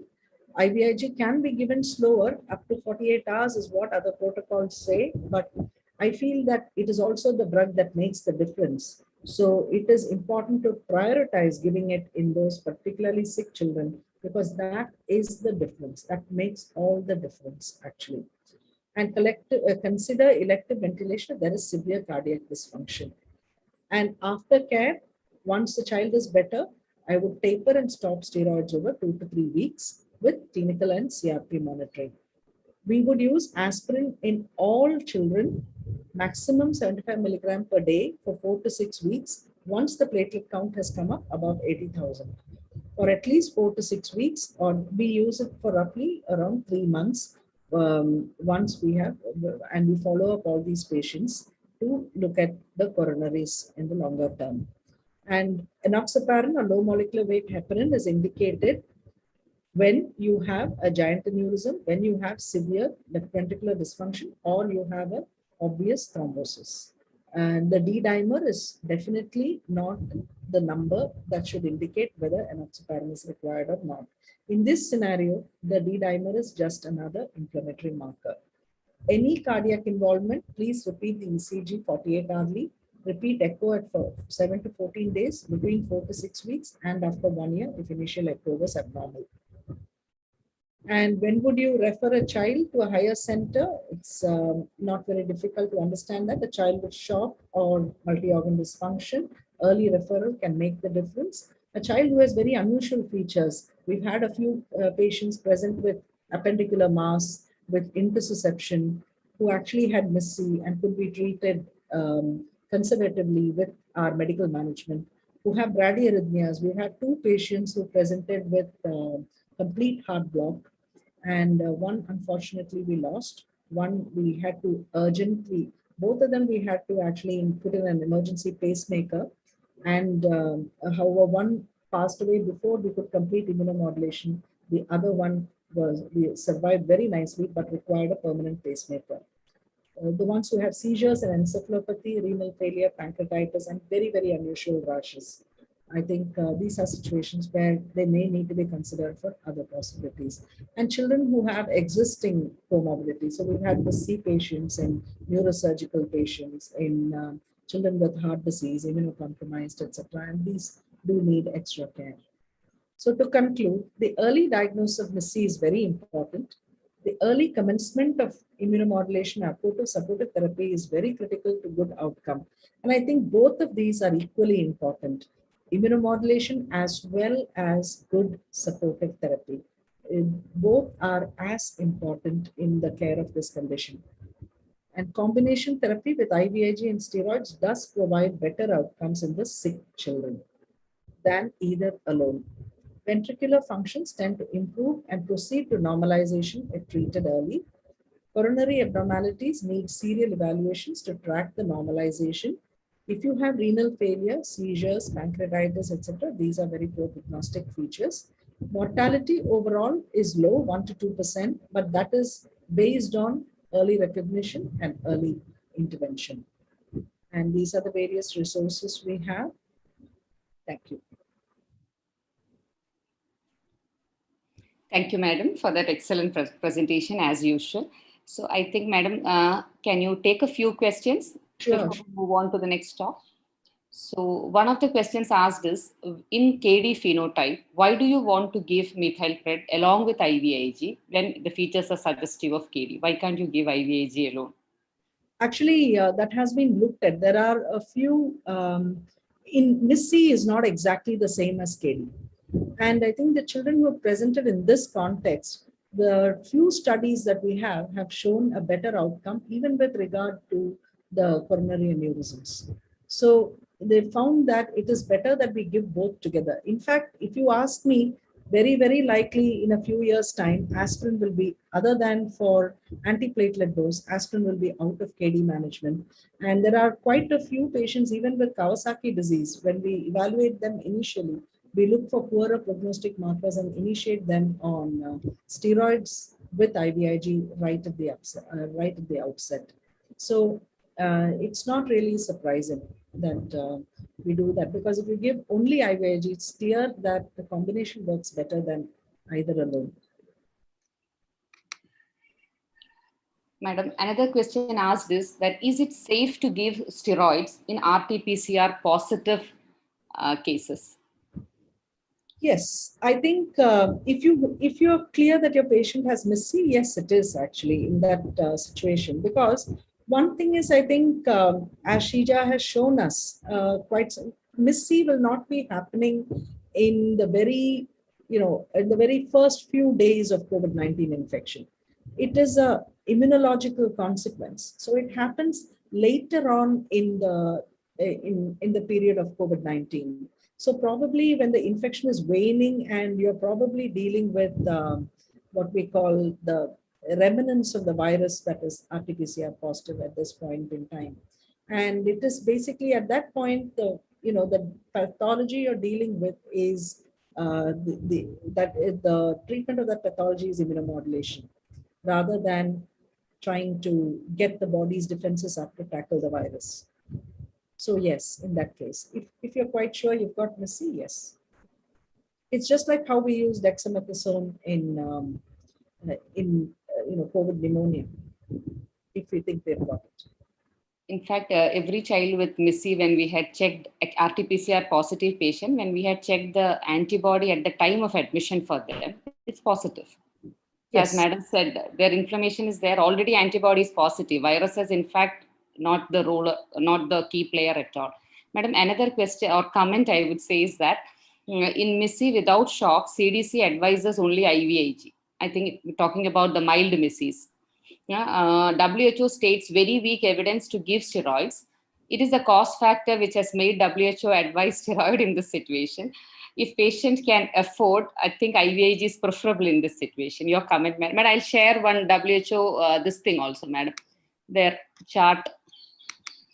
I think when we have a clear Kawasaki phenotype, it would be very difficult to avoid IVIG in these patients.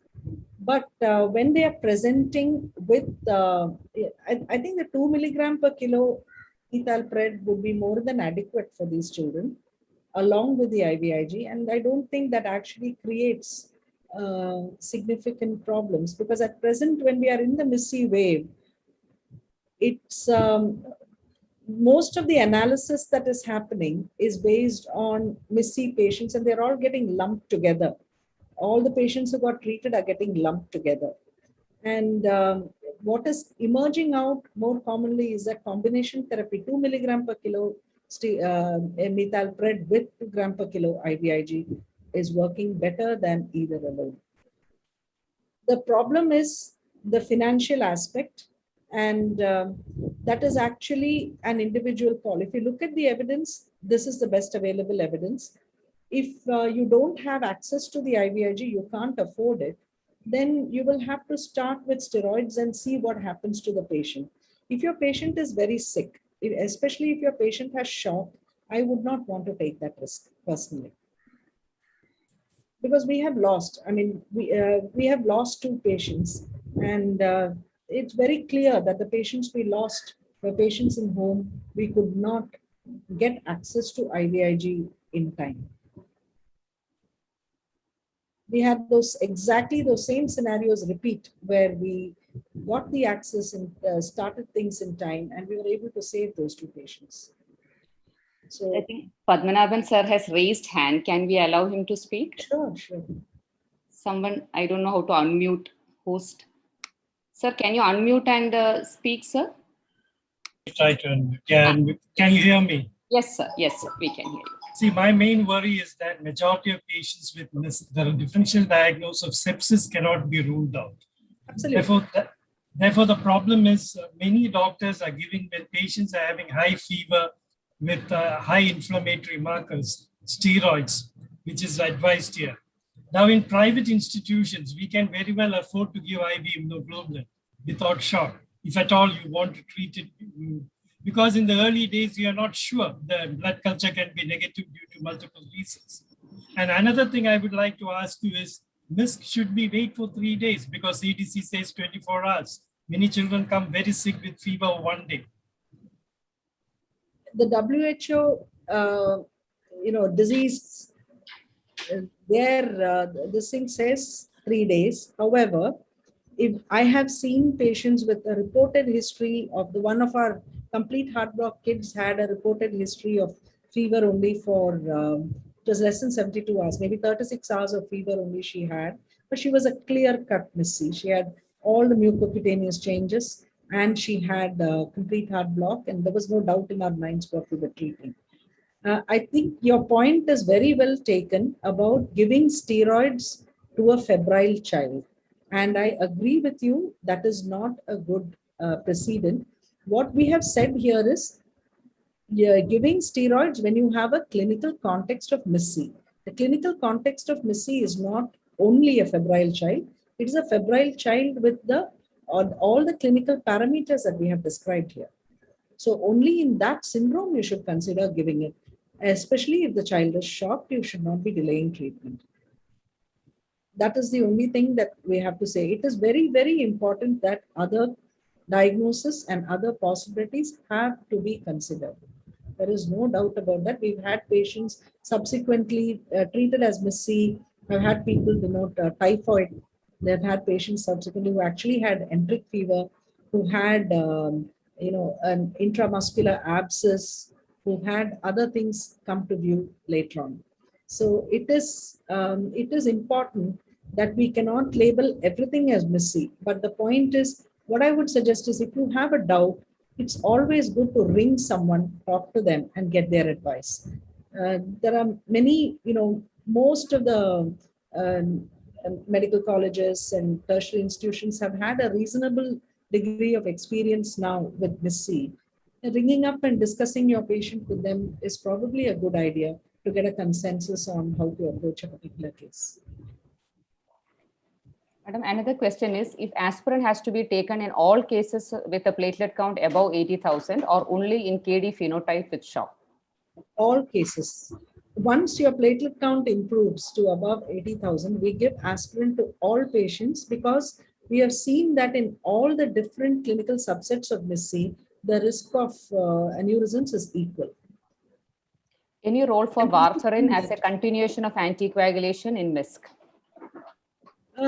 As I said before, anticoagulation is required only if there is a thrombus, if there is evidence of severe left ventricular dysfunction that is persistent, or if there is very, very large, more than 5 Z score aneurysm that you're dealing with. And not 5, even larger than that. So only when you have these scenarios, we are using anticoagulation. Warfarin can be tried in very young children. Establishing the right dose can be very, very tricky.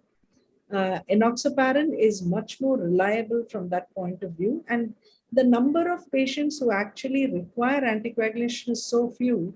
It's probably, to go home on anticoagulation is so few. It's probably easier to maintain them on enoxaparin.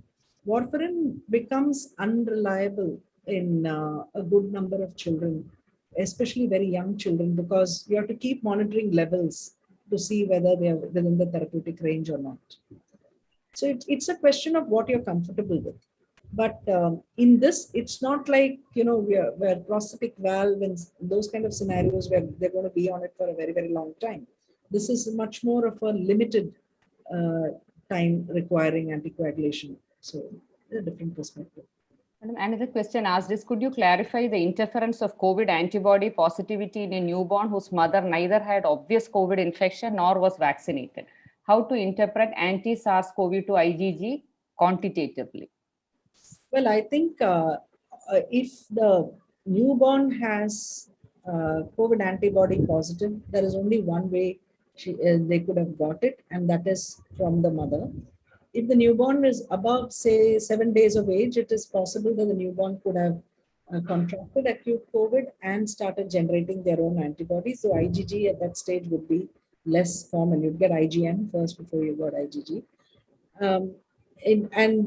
Usually IgG COVID antibody in a newborn is most likely transplacentally transferred from mother to child.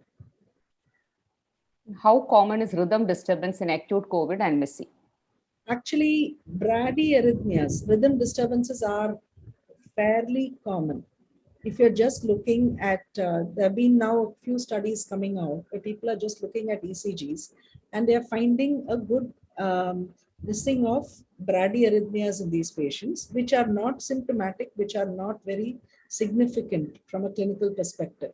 But severe arrhythmias, like the ones we've had, like a heart block that actually requires intervention, they are rare, but heart blocks as such, I think we've had about, in India, we are aware of a total of maybe 3 or 4 patients, 2 of which are ours. Abroad, I've not seen any complete heart block requiring intervention reported so far. Madam, then miss with myocarditis and LV dysfunction without coronary involvement, how long to continue steroids? For all of them, we would say 2 to 3 weeks, we taper and stop the steroids, because we are actually, the treatment of the inflammatory process is in the acute stage. And once you have actually controlled the inflammatory process and you have improved the left ventricular function, if, then your role of immunomodulatory treatment starts coming down. You can start bringing it down and stop it over 3 weeks. Very rarely you may need to stop it over 4 weeks, that's all. are not needed to use longer than that. Madam, last question is, in most cases of suspected MIS-C, it takes 2 to 3 days to rule out other causes of raised inflammatory markers. Culture serology may take sometimes 48 hours. So aren't we justified in starting steroids or IVIG if patient is worsening, even though not in shock? Yes, I think I've mentioned that. If you really fulfill the WHO case definition, you can actually see the typical mucocutaneous features. You can see the kind of counts that we describe. You can see the kind of raised inflammatory markers, the clinical, if your clinical context is very clearly there in the light of a recent COVID-19 infection, then yes, I think you can do it. But if you have any doubt, as I would say, the best thing to do is, always ring up and speak to somebody if you have a doubt. There are many people who can help you.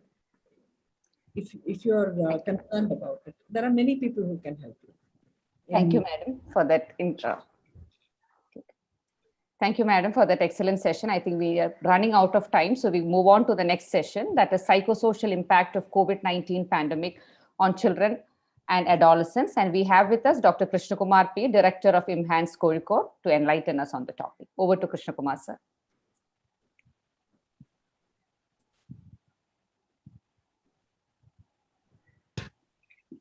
Thank you, Dr. Shrija. Yes, sir. Audible ആണ്. ലേശം stretch ചെയ്യുന്നുണ്ട്. May be video of ചെയ്തിട്ട് സംസാരിക്കായിരിക്കും.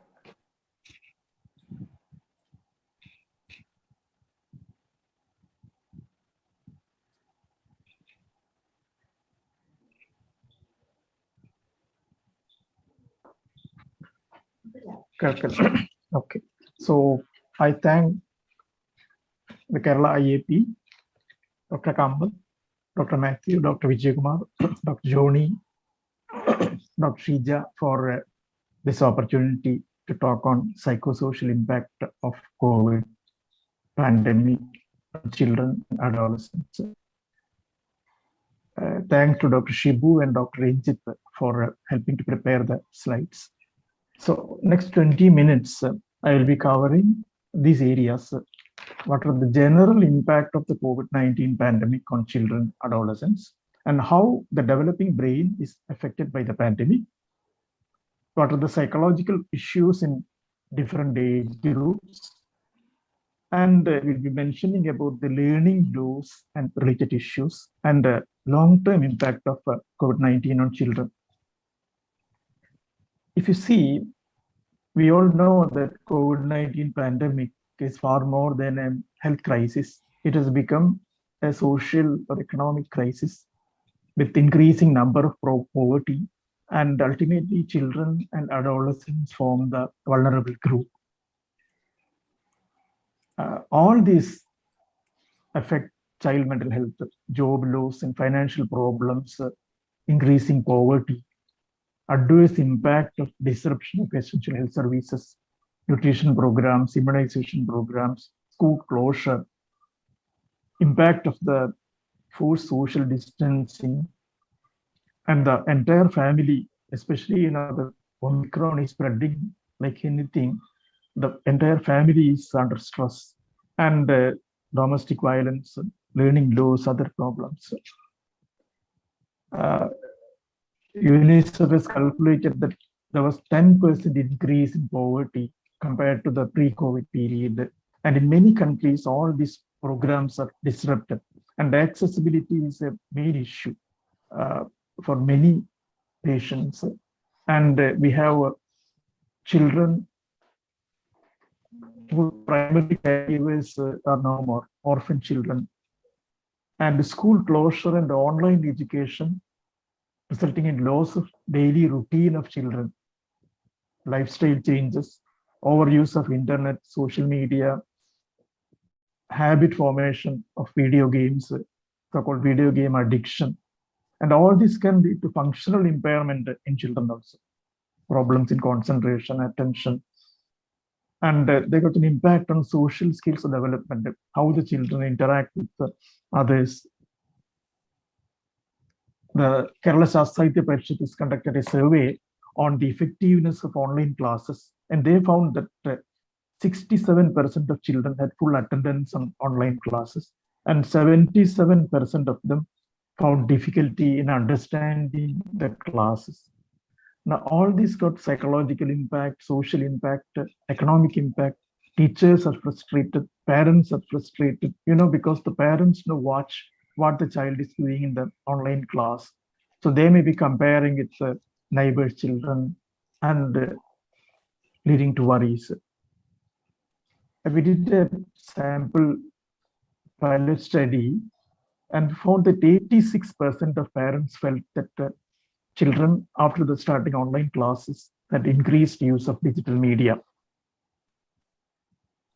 And studies from India also has reported increase in domestic violence due to multiple factors like stress, due to physical confinement, economic problems and unemployment, alcoholism, lack of social support. Here again, children form the ultimate victims. And if you see the mental health issues in children related to COVID-19 pandemic, we have COVID-19 infection-related problems. We have already mentioned that Dr. Suresh, Dr. Shrija, and others, on vertical transmission, even though small in number, that issue is there. And children with COVID-19 disease or SARS-CoV-2 infection, we don't know the long-term impact of the disease. And children with relatives with the COVID infection and long-term complications of this also is not known. And then there is the measures to tackle the pandemic, lockdown, school closure, socioeconomic impact. All this affect mental health of children. So what we need is a long-term follow-up, how this change situation affects functioning of children in all aspects. So we see how the situation affects the developing brain, how the infants and toddlers are affected, the preschool age group, school age group, and adolescents. Developing brain, we all know, is especially in utero in the first few years of life, is highly vulnerable to environmental influences. What I usually say is developing brain is in a dynamic interaction with the environment. And all changes in the environment lead to changes in the neuronal connections. So prenatal, peripartum, and postnatal adversities influence neurodevelopment. We had a study, we found that children with autism, their mothers during the antenatal period had more stress compared to typically grown children. So studies have come up how antenatal maternal impact in development. And what they say is scars that occur during the early developmental period, it is very difficult to heal. Studies have shown that COVID children or infant or fetus exposed to COVID can lead to neuroinflammatory changes in the brain. So there is a need for follow-up of these COVID exposed children, maybe up to the age of school entry, how the development occurs. And they talk about critical periods or sensitive periods in development. We cannot alter the genes, but the environment we can alter.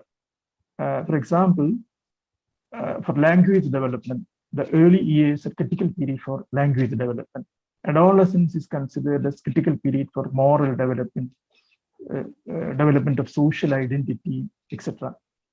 So changes in the environment during this critical period can impact the brain and functioning of children.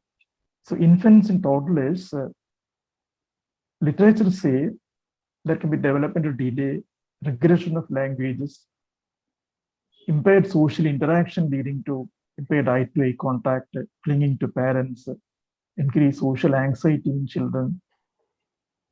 We see several children like this 2-year-old girl coming with delayed speech. Child starts words at 1 year, then there is a regression, clinging to the mother, impaired social interaction. This child actually, the parents returned from Gulf. That is in the first wave. So 28 days they were in the quarantine. Then the mother became positive, and then another 28 days they were in the quarantine. And so this repeated quarantine that resulted in, we cannot say a cause-effect relationship, but there is some association. And we see children with so-called autistic behavior, many children presenting this type of behavior, 2-year-old, 3-year-old children presenting this type of behavior recently. And what we should advise the parents in this situation is parents spending quality time with the child. Once it is open up, start remedial therapies at the earliest, social skills training, interacting with friends, relatives, etc. And once the play school start, early starting of play therapy, play schools. Children in the preschool age group, several studies have come up. This type of behavior, excessive fear, clinging to parents, impaired reciprocal social interaction, language delay, regressive behaviors occurring in these children. We studied the psychosocial problems of children and adolescents in a small sample, and we found that there is significant increase in scholastic problems, emotional problems, concentration problems, and behavior problems, and increased concern about cleanliness after the onset of the COVID pandemic. And the interesting findings are around more than 40% of children had weight gain after the lockdown, change in sleep pattern, change in appetite, decreased physical activity, probably contributing to weight gain. And around 15% of children had eye problems, itching, watering, blurred vision, and 3% started using spectacles recently. Coming to the adolescents, the adolescent brain is a work in progress. Says this bacteria, virus, nutrition, education, all these parenting can influence adolescent brain development. And we don't know how much is automatic and how much is susceptible to manipulation and intervention. Psychological theories say adolescence is the period of developing self-identity, cognitive development, ability for abstract thinking, interest in music, poetry, sports, etc. occur. Sexuality is developing. Kohlberg talk about moral development during adolescence. And all these needs healthy social interactions, which is now impaired. So the worldview is changed. In many interviews with adolescents, they talk about their worries about the school, academic functioning, exams, relationships, future job opportunities, about higher courses and economic issues. Coming to the psychological problems, we have short-term data available, but long-term impact is still unknown. The studies from early period in China, they talk about increased anxiety symptoms, depressive symptoms, or combined anxiety and depression.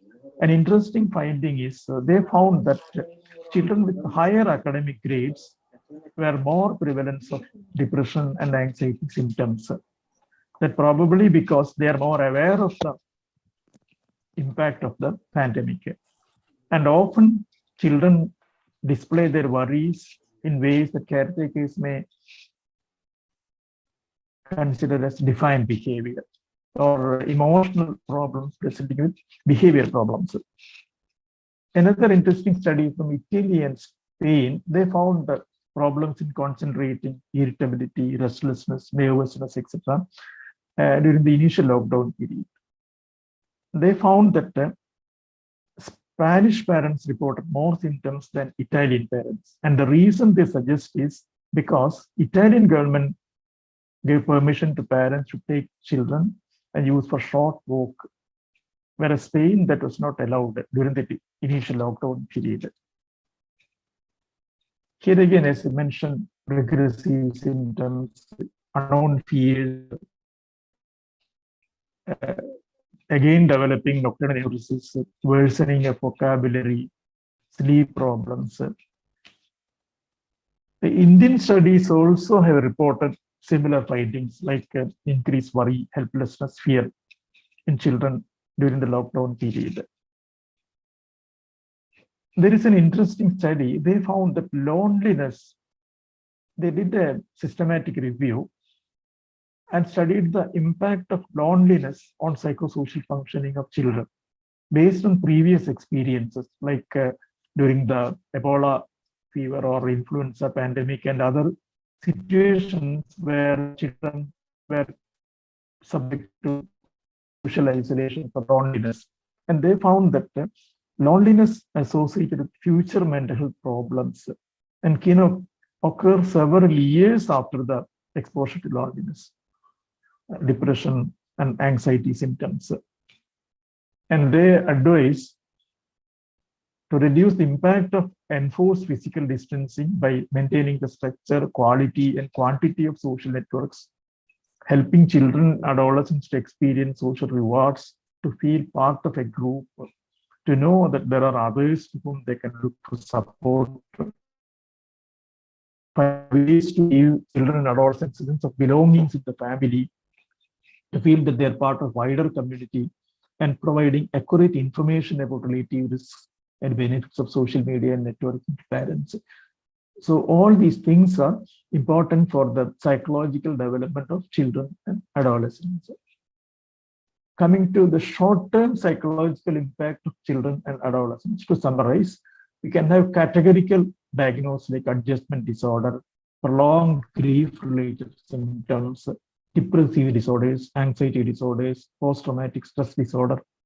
Now, usually these disorders present with these type of symptoms: excessive fear and clinging to the parents, regressive behaviors, concentration problems, irritability and anger, defiant behavior, sleep problems, and problems related to excess and unhealthy use of digital media. How to identify psychological distress in children? So we look for changes in the behavior, changes in the emotional status, changes in the lifestyle. So behavior, previously a child with well-behaved child developing increased aggression, anger, defiant behavior, telling lies or stealing money, developing scholastic backwardness, spending more time with digital media for video games or internet or TV, and starting substance abuse, changes in the emotional status like irritability, low mood, crying spells, unknown fears and worries, the sleep, inactivities, personal hygiene. So if a child develops these symptoms, we should talk to the child freely, identify any cause for distress, help to find solutions, advice regarding coping strategies, and if needed, refer to a child mental health professional. So any issue causing functional impairment, like impairment in academic functioning, impairment in relationships, that need intervention. Now, the other major issue which has a psychological impact is learning loss and related issues. There is world over, children are kept away from a school, resulting in significant hours of learning loss. And the other issue is after a prolonged school closure, when the schools reopen, that again is stress to children. And that also can cause adjustment problems, that which we are facing, problems like anxiety about academics, relationships, etc. So we need to plan school-based interventions, child-friendly school atmosphere. Rather than stressing on all subjects, UNICEF suggests to stress on language and mathematics so that the learning loss can be regained. And measures to avoid exams, unnecessary exams, so that exam-related stress can be reduced. Individualized education programs, which support from volunteer groups, parent-teacher associations can be sought, and special attention to children with learning problems, training teachers in identifying psychological distress in children, and to provide initial support. They talk about psychological first aid, appointing trained counselors in schools, to have a referral system where a child identified problem to school can be referred. In Kerala, actually, many of these things are happening. School counselors are being appointed. We at Imhance is a program, conducted a program to train school counselors in identification of psychological distress in children. Coming to long-term impact of children, effect of lack of social interaction on cognitive, social, and psychological development of children. We need long-term studies. What are the impact of socio-economic changes? Children with COVID-19 in utero exposure to the virus. Is there any long-term impact? So we need longitudinal studies, and also there is a need for organizing support systems. The other major issue is children with pre-existing psychological disorders. They have a chance of developing new symptoms because access to healthcare service delivery systems were affected. Many children discontinue drugs. So there is chance of exacerbation of problem symptoms, and also stress, frustration from isolation can cause symptom relapse or development of new symptoms. Studies have shown that children with ADHD more difficulty in adjusting lockdown. There is increase in behavior problems. Similarly, children with the autism spectrum disorder, they are tuned to a structured environment. So when the environment is changed, when the lifestyle and habits are disrupted, that can lead to behavior issues, aggressive behavior, self-injurious behavior, etc. Now, what we advise the children is to have a positive attitude. Parents should clear children's doubts, listen to them, answer their questions, try to allay anxiety about the pandemic situation, and as far as possible, maintain daily routine in children. Going to sleep, waking up, taking bath, breakfast, lunch.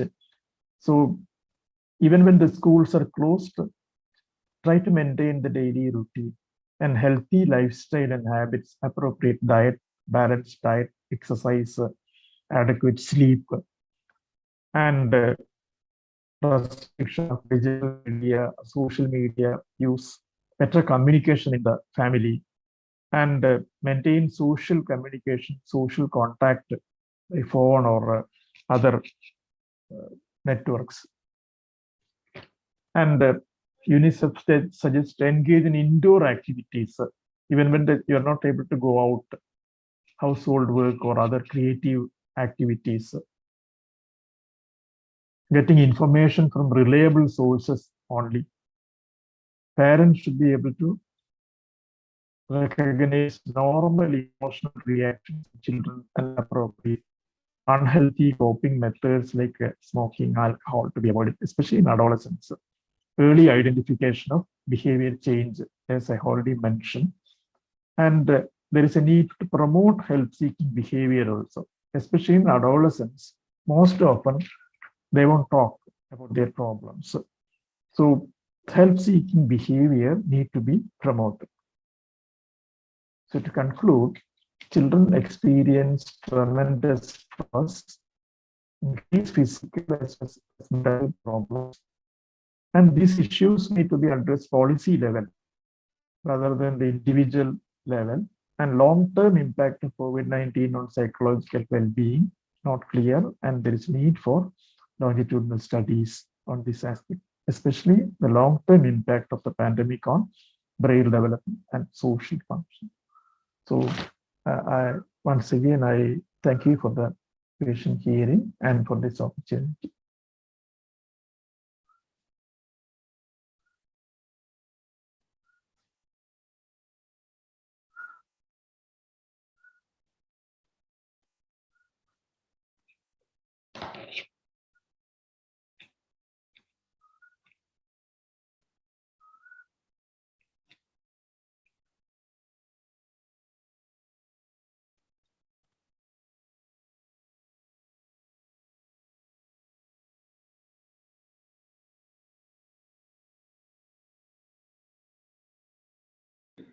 Okay, so I think now we'll move on to the next talk. Dr. Praveen, Junior Consultant, Fort Hospital, Trivandrum, would be talking about immunization in children. Over to Dr. Praveen. Thank you, Madam. First of all, I take this opportunity to thank the organizers of this program for giving me this opportunity, IAP Kerala, UNICEF, and the coordinators, Kamath Sir and Shija Madam. I will now share my screen.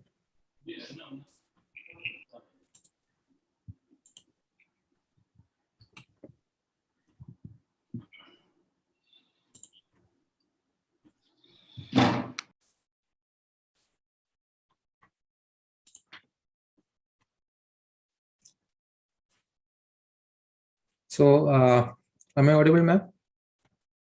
Praveen, audible and screening. Yes, okay, thank you.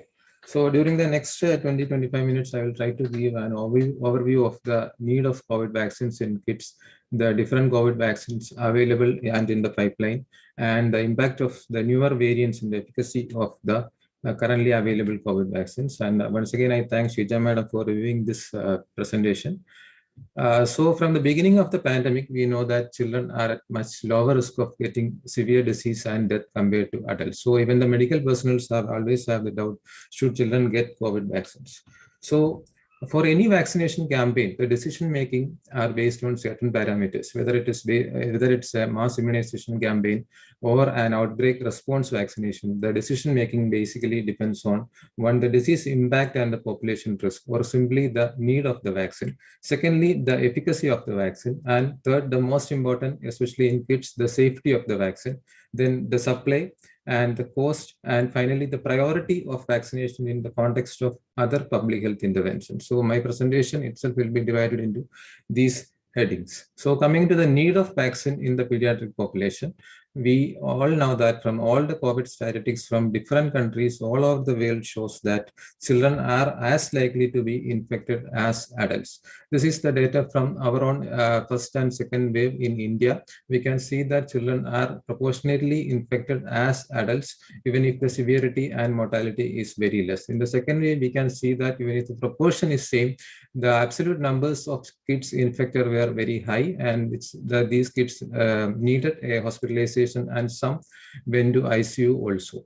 Another sero survey in India after the second wave also showed that seropositivity in 6 to 18-year age group was similar to older age adults. So the next question is, what if the children are infected? We know that most of the pediatric infections are either asymptomatic or mild, but death is always rare, but it always happens or predominantly in children with comorbidities or other health conditions. And the risk factors for severe COVID is now the older age children, especially the adolescents, can sometimes get sick. Then obesity, other pre-existing conditions like neurological conditions, pulmonary diseases, neurodevelopmental issues in kids. These are all comorbidities which can take the kids to severe disease. So the message is, so these children with underlying health conditions should always be given the same priority as adults in the high-risk groups. So next we move on to check whether the role of the children in the spread of the virus. All the data now shows that children have the same viral load as adults when they are infected. Even some preliminary data even shows that the younger children are maybe less infectious, but most commonly the children of all ages can become infected and can spread the virus to others. So this brings us to the next question. Can the vaccine break the transmission, or is there any effect of vaccination on the transmission of the virus? So when the first vaccine got emergency use approval, we know that the mRNA vaccine Moderna, which got first approval, both the mRNA vaccines showed a very high efficacy, about 95%. We all were hopeful that this could break the chain of transmission. This can bring about herd immunity and ultimately end the pandemic. But unfortunately, now we know that none of the approved COVID vaccines can provide a sterilizing immunity. Even then, the vaccination had an impact on the transmission of the virus, especially against the older variants of the virus. So when we look at the data, we can see that in the pre-Delta time, we know that all the vaccines are based on the original Wuhan strain of the virus. So in the pre-Delta time, the fully vaccinated people had a lower viral load than the unvaccinated people, which in turn leads to reduced transmissibility from the vaccinated people.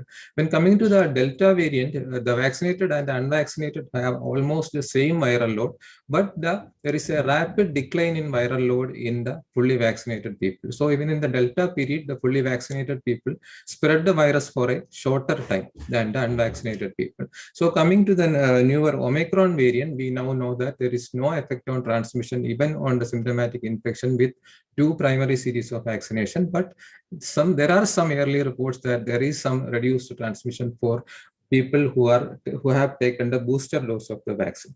Now we see the impact of adult vaccination, or what if the children or less than 18-year-old age group are left unvaccinated. This is the data taken from the US CDC, which shows the age-wise distribution of infection in US from March 2020 to December 2021.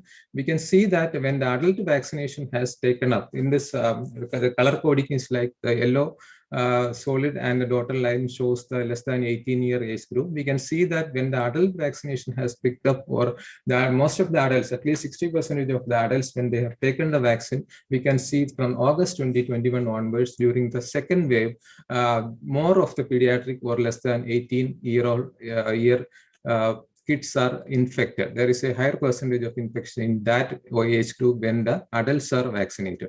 So even though the mortality is low in children, if they are left unvaccinated, which can interrupt their schooling and learning.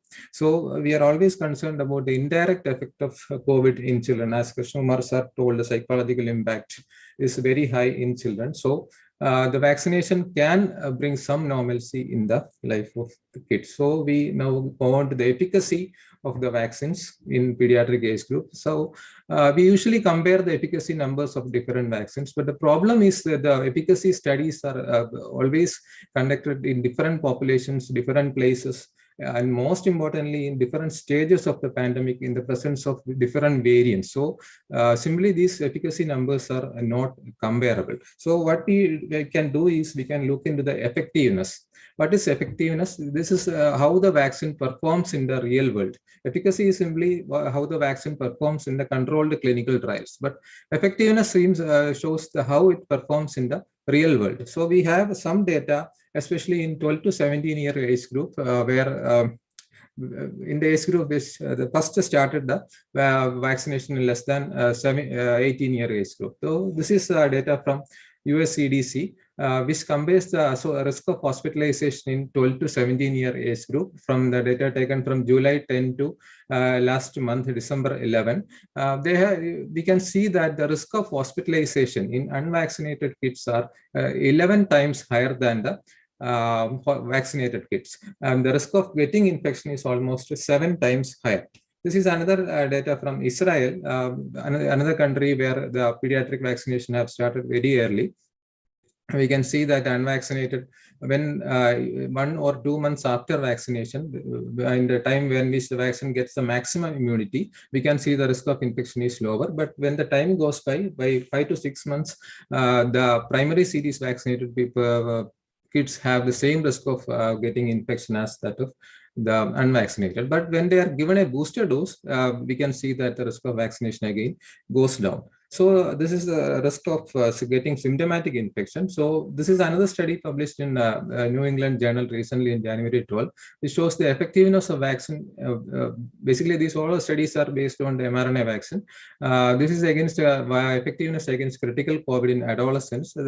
As expected, the risk of hospitalization from COVID is reduced by more than 95% in vaccinated kids, and more than 98% also in the reduction in the ICU admission also. So now let's see what WHO says about the pediatric vaccination or COVID use of COVID vaccine in the pediatric age groups. The WHO has issued an interim statement on November 24th regarding this pediatric vaccination.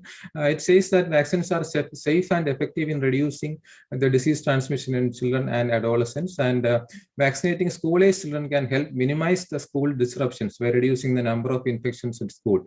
But always WHO asks all the countries to keep the prioritization roadmap. The direct health benefit of vaccinating children and adolescents is lower compared with vaccinating older adults. So always the priority should be to vaccinate the high-risk groups, and after attaining a sufficient number of vaccination coverage in the high-risk group, WHO asks the countries to start vaccination of kids. Now let's see what the ACIP recommendation about pediatric vaccination. The ACIP recommends to take a priority basis, like the WHO said, that the high-risk population, the kids with comorbidity, should be vaccinated first. Then kids living with high-risk individuals should be vaccinated next, and other age groups should be vaccinated in a de-escalation manner. So now move on to the different vaccine platforms currently available, and which are all available for pediatric age groups. Now we know that apart from the classic platforms like inactivated and protein subunit vaccines, for the COVID vaccines, we have some newer vaccine platforms which are indeed become a game changer in this fight against COVID-19, because these newer platforms like the vector or the nucleic acid platforms like DNA or mRNA platforms require only the sequence information of the virus for making the vaccine, and there is no need to culture the virus. So there is less biosafety requirements, and the speed of development of vaccine is also very high in this newer platforms. We know that on January 11, 2020, when the Chinese authorities shared the genetic sequence of the first virus, within 3 weeks, Moderna has made the first clinical batch of mRNA vaccine. That's the speed at which the newer platforms can make vaccines. So this is a summary of the WHO statement regarding the vaccines currently in clinical development. Now there are 140 vaccines in clinical development. And the interesting thing is the most commonly used platform for the vaccines for the COVID virus is the protein subunit vaccines. We know the reason. The subunit vaccines, the storage and other cost effectiveness is very much higher compared to the other platforms. And secondly, the most common is a non-replicating viral vector vaccine, and the third is the mRNA, and then DNA vaccines are the most common platforms currently being used for the making of COVID vaccines. But unfortunately, these vector platforms, as we know, have a risk of this vaccine-induced thrombotic thrombocytopenic purpura, and currently not being used or in the trials for the pediatric age groups. Now, we look at the currently available vaccines for the pediatric age groups. We know that the only vaccine currently available, licensed by WHO in less than 11 years or above 5 years, is Pfizer, even though the killed vaccines from China, Sinopharm and Sinovac, are being used in Middle East and China for above 3 years of age. And we have our own Covaxin, which has completed the studies from 2 to 18 years, but the EUA has, they have received EUA about 12 years, that is 12 to 17 years. Then Zycovd got also approval for 12 to 17 years, but not used as of now. So these are the vaccines currently available. Let's look at the different platforms. The mRNA vaccines, basically this is a synthetic mRNA, which is based on the sequence information. And we know that the mRNA molecule is very fragile or very susceptible to degradation by enzymes. So for making the vaccine, this mRNA molecule is placed inside a carrier molecule called a lipid nanoparticle, which is used as a vaccine. So the less stability of the vaccine is the other reason for keeping this, or the need of the ultra cold temperatures for maintaining this vaccine. So the most commonly used mRNA vaccine, Pfizer vaccine, we know that the primary dose is 2 doses, 3 weeks apart, and now it has approval for above 5 years of age, and said to have very high efficacy, especially against the original variant. And currently it is being studied in less than 5 years also. And as I already told, the problem with this vaccine was the high requirement of the ultra cold chain for the transport. But later, this WHO, CDC, and US FDA has revised the storage requirement.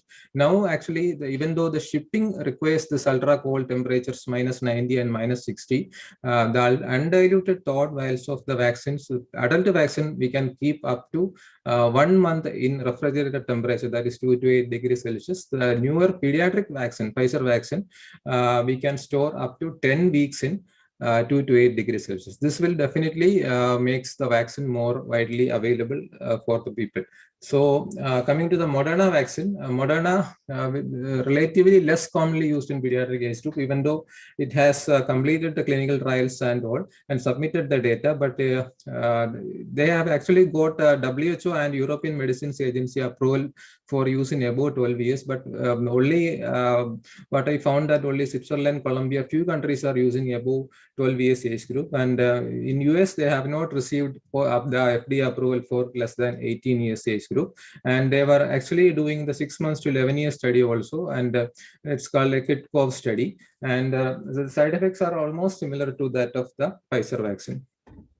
So coming to the major risk, that is, or the major AEFI regarding, which is much discussed regarding the pediatric COVID vaccination, is the risk of myocarditis associated with this mRNA vaccines. This is a clear signal for all the mRNA vaccines, and the most common age group is young adult males, especially 12 to 29 years, and most often following the second dose than dose 1, and typically usually within 4 days after vaccination, and most cases are mild with complete recovery. This is very important because the risk of actually the myocarditis after COVID vaccination, COVID infection is much higher than that of vaccination. That is that we know now.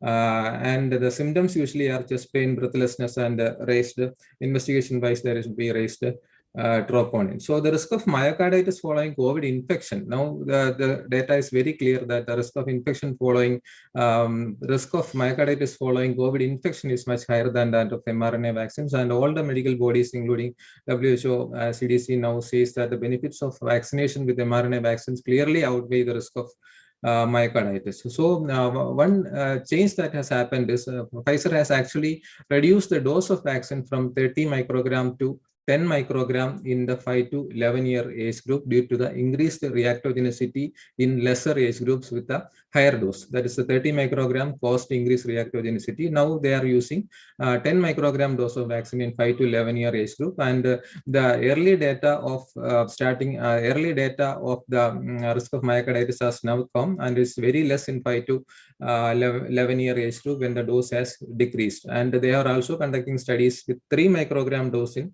less than 5 year age group.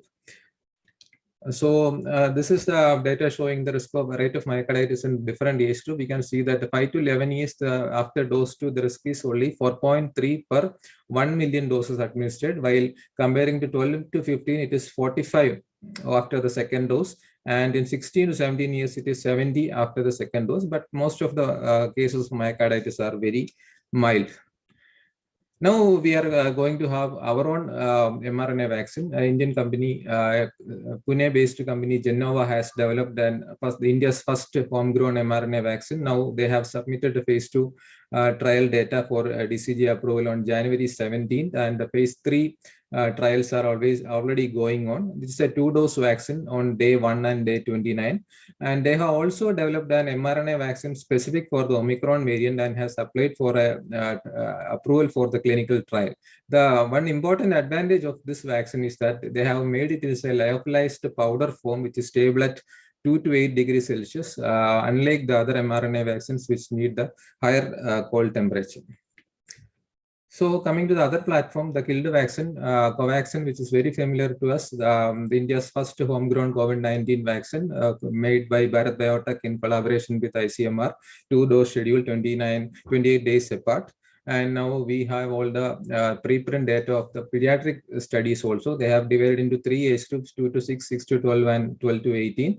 The participants were received the same dose as that of adults, that is 6 microgram, 0.5 ml on day 0 and 28. And the subject expert committee has granted UA on October 12 itself for use in children 2 to 17. And DCGI gave the approval only for about 12 years. Even the approval from subject expert committee is 2 to 17 years. The DCG approval is for use about 12 years, but government now decided to start about 15 years only. So this is a preprint data on the phase 2-3 study of Covaxin. And the important point is the immunogenicity after this immunogenicity in the pediatric age group is superior to that of adults. That is the main finding. And in fact, the neutralizing antibodies were 1.7-fold higher than adults in case of pediatric age group with no serious adverse events. So Bharat Biotech has recently published the homologous booster study also following 6 months after the 2 doses of Covaxin, 1 booster dose after 6 months of the same homologous booster. So they have checked the neutralization activity against different variants of the different COVID variants except the Omicron variant. And as expected, the neutralization antibodies were lower at the 6th month, and when the booster dose was given, the neutralization antibodies have increased around 20 to 97-fold as per the preprint data. And now, actually, on January 12th, they have released a press release stating that their neutralization against Omicron is also very good, but we don't have any supporting data for that. Now, coming to the DNA vaccines, DNA vaccines are made from the spike protein encoding made up of small strands of DNA encoding the spike protein, and this is attached to a plasmid for the smooth delivery into the body. Plasmids are, we know that a small circular extra chromosomal DNA that can be used for this gene transfer, and which naturally exists in bacterial cells. The advantage of this DNA platform over the mRNA platforms are DNA are naturally more stable than mRNA molecules. So this needs less cold storage requirements than the mRNA vaccines. And now actually we are proud to have the world's first DNA vaccine for human use produced in India. India's second homegrown COVID-19 vaccine, or the world's first DNA vaccine for human use. The CyCoV-D made by our own Cydus Cadila. This is a 3-dose schedule, intradermal schedule, and 0, 28, and 56th day 3-dose schedule. And other important thing about this is that this is administered intradermally through a needle-free injection system. And they have made clinical trials, including kids they have done, even though the number of kids are less than 18-year age group, around 1,000. That's what I saw. In 28,000 subjects, the efficacy came to around 66.6%. As I already told, this study they have conducted when the Delta variant was rampant. So we cannot directly compare the efficacy with other mRNA vaccines. And the storage requirement is 2 to 8 degrees Celsius. And the CyCoV-D, actually, the Drug Control General has given approval for use in above 12 years above. A few words about the needle-free injection device, which has gained my very much attention after the launch of the CyCoV-D. These jet injectors are actually needle-free devices which can create a narrow stream of fluid under high pressure, which can deliver the vaccines to intradermal, subcutaneous, or intramuscular tissues without the use of a vaccine. This has been used for many years for many vaccination campaigns all over the world, especially the measles vaccination campaign. Then pulse, fractional IPV campaigns are there. This has been used for many years now. Now the name of the product is called Tropis, made by this company PharmaJet.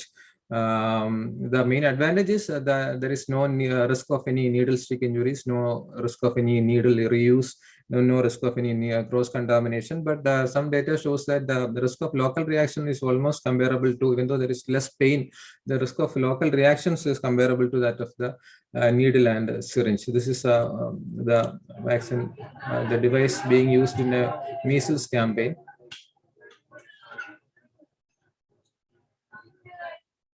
So coming to the some other vaccines which are in the pipeline, which are having the pediatric trials in India, that is a Novavax, which is originally developed by the protein subunit vaccine by an American company, Novavax. They have given the technology transfer like the Covishield to this our own Serum Institute, and they have made the vaccine under the name Covavax, and they have completed the phase 3 trials and now got the emergency use authorization in above 18 years of age group. And the schedule is 0 and 21 days. And the efficacy is said to be 96% against the original variant. Now, another vaccine, protein subunit vaccine by Indian company Biologically has also received this approval for use above 18 years. Both these Corbevax and Covovax are now conducting phase 3 trial in pediatric age group. That's the importance of this vaccine. Maybe we will be getting this vaccine in another couple of months for the pediatric use. So another vaccine of interest is the nasal vaccine by Bharat Biotech, which is now doing the phase 3 trials in India. The dose is 0 and 2 dose schedule, and most importantly, as we know, the intranasal vaccine is expected to stimulate a broader immune response, including the mucosal IgA and the neutralizing IgG. So, two types of schedule they have planned. One is the independent vaccine, and also as a booster for this Covishield or Covaxin. The phase 3 trials are going on. So now we move on to the impact of the newer variants on the COVID vaccines. So before going to the impact of different variants in vaccine-induced immunity, we must understand that there are two walls of defense even after the vaccination or infection. The main first line of defense is always the neutralizing antibodies, and the second line of defense, and most importantly, is the T cell or B cell mediated immunity. And the neutralizing antibody, as we expected, or according to the basic immunology, will always decline over time. And now after 6 months, when we look, all the data shows that the neutralizing antibodies are very less, or have decreased very much comparing to the original neutralizing antibody level. But the plus point is that the T cell and B cell responses have not decreased much, where the cell mediated response are protecting us from the severe disease even after 6 months. So the vaccine efficacy against the Delta variant shows that most of the data are coming comparing the AstraZeneca and the Pfizer. The vaccine efficacy against infection is down from almost 88% to 47% in case of Delta, but the hospitalization efficacy remained almost same for this Pfizer vaccine even after 6 months. Coming to the AstraZeneca vaccine, the risk of symptomatic infection comes down to 47% for Delta. Whereas the risk of hospitalization comes to 77%, and the risk of mortality comes to 78% in case of Delta. So now we have the newer variant, the Omicron, which was first reported from South Africa on November 24th, with increased number of mutations, at least 15 mutations in the RBD domain, which is the main target of the neutralizing antibodies. And 9 out of this 15 mutations are in the receptor binding motif, which is the target of our monoclonal antibodies. That's why the monoclonal antibodies currently available in India are not useful against this. And Omicron actually have 3 sublineages, BA1 and B and 2. And this is a viral antigenic map, interesting map, which shows the antigenic drift which has happened to Omicron. We can see that regarding the original Wuhan strain, we can see the distance between the two variants from the original strain shows how well the antibodies against one neutralize the other. We can see that all the other variants comes to one antigenic cluster, but the Omicron is very distinct from that and forms another antigenic cluster. There's a antigenic shift that has happened to Omicron. So we can expect the significant reduction in neutralizing antibody by the convalescent sera and both all the vaccines. So we have multiple questions regarding Omicron, the vaccine against efficacy against infection, severe disease, vaccine efficacy against transmission, and several questions. So now when we look at this study in which the convalescent plasma as well as the serum from 6 different vaccines are tested for the neutralization activity against Omicron compared to the Wuhan strain, we can see that there is severe reduction of the plasma neutralization activity observed with the Omicron strain compared to the ancestral Wuhan strain. So all the vaccines are studied in this, including both the mRNA vaccine and our own this Covishield and Sputnik, and also the inactivated vaccine. Now the same study, they have also looked into what happens in the persons who have previous infection plus 2 doses of vaccination, but that is hybrid immunity. So the persons with hybrid immunity, that's the persons with 2 doses of vaccine plus immunization, have retained at least 50% of the neutralization activity. And also they have studied the effect of 3 doses of vaccine, which was previously given for the dialysis patients, and 3 doses of vaccines also retained at least 40 to 50% of the neutralization activity. This is another study which shows which check the T cell responses to Omicron to the Pfizer vaccines. Although there is a consistent decrease in the CD4 response to Omicron, at least 70% of the response is preserved, and majority of vaccines mounting a CD8 response are seems to have been unaffected by the Omicron mutation. So the message is even though the neutralization is very less for the 2-dose vaccines, the cell-mediated response has not declined much even against the Omicron. This is a very important study which shows the vaccine efficacy against symptomatic infection. That what we saw is a neutralization activity which checked in the lab when this is the real world data from UK that which show check the risk of symptomatic efficacy infection against Omicron, and they have found that those who have taken 2 doses of AstraZeneca, that is our Covishield, they have no vaccine effectiveness 20 weeks after the full vaccination compared to 45% effectiveness against Delta. So this is important because most of the healthcare workers in India have taken the vaccine in January or February, that is more than 35 weeks back, and with this data they have no neutralization or no protection against symptomatic infection. Though this is not hospitalization or severe disease, this is symptomatic infection. Those who have taken 2 doses of AstraZeneca more than 20 weeks have no protection against symptomatic infection, but a booster with mRNA has increased the vaccine efficacy to 40 to 70%.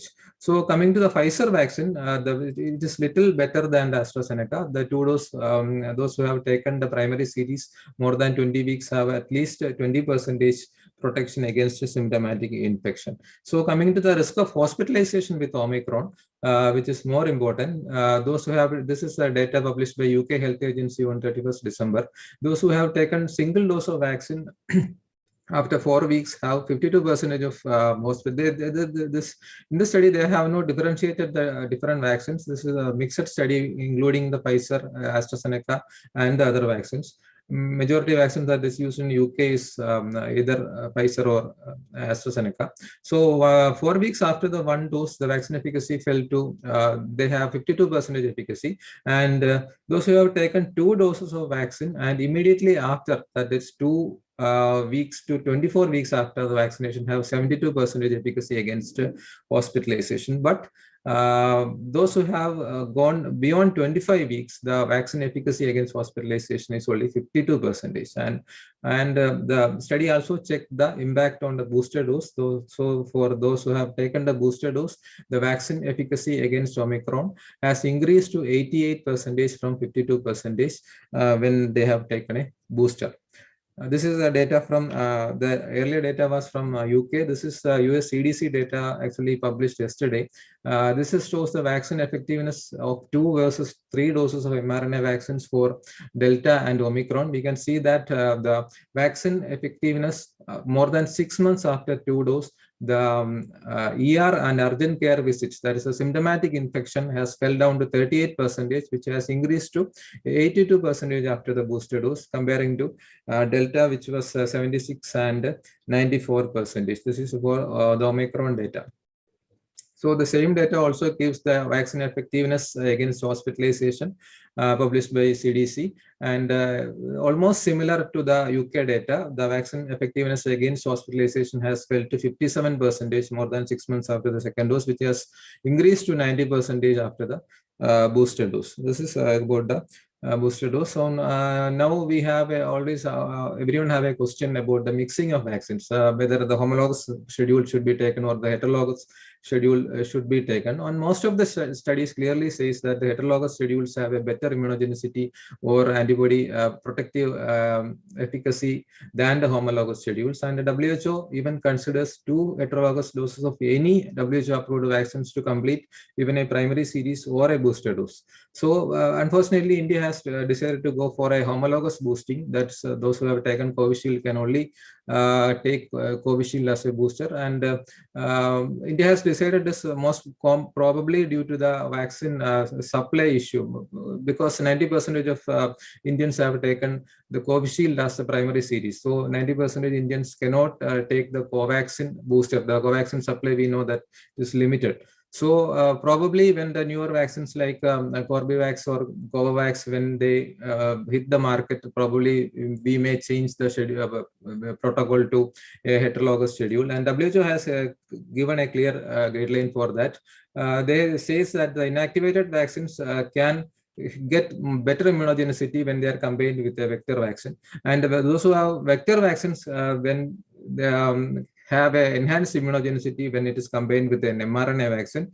And those who have taken mRNA vaccines for the initial doses can take a vector vaccine for a better immunogenicity. This is the WHO stands on this booster, heterologous schedules. And coming to the future of options for COVID vaccine, we can either go for a monovalent vaccines that elicit an immune response against the predominant variant, or a multivalent vaccine can also be made with the different antigens of different SARS-CoV-2 variants. Then a broadly neutralizing pan-coronavirus virus vaccine is also can be sort of. Then before concluding the topic, without mentioning about the vaccine equity won't be ideal. So we know that when Israel has approved the second booster dose, only 9.4% of the people in low-income countries have received at least one dose. So no one is safe until everyone is safe. So thank you.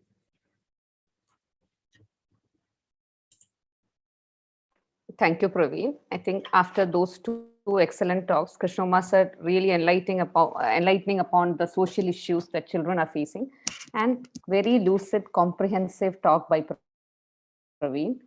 So I think questions as such, Praveen, you have a couple of questions here. Is 1 month gap recommended between COVID vaccine and routine vaccine, especially the TD vaccine for 15 to 17 age group? Scientifically, there is no need of making a gap between the COVID vaccine and other vaccines. But when the newer vaccine was introduced in India in January, the government advisory is to keep a gap of at least 2 weeks between different vaccines. But we should not postpone an emergency vaccine like IDRV due to this COVID vaccine. Any recommendation for gap between COVID infection and pediatric COVID vaccination? It is same for both adult and pediatric. The recommendation is to keep a gap of 3 months after COVID infection.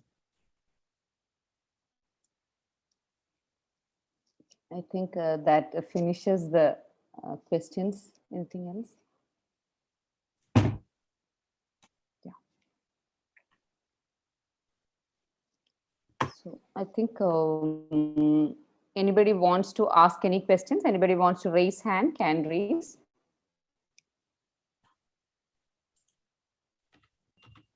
I think no more questions are there. Dr. Matthew, would you like to wind up the session then?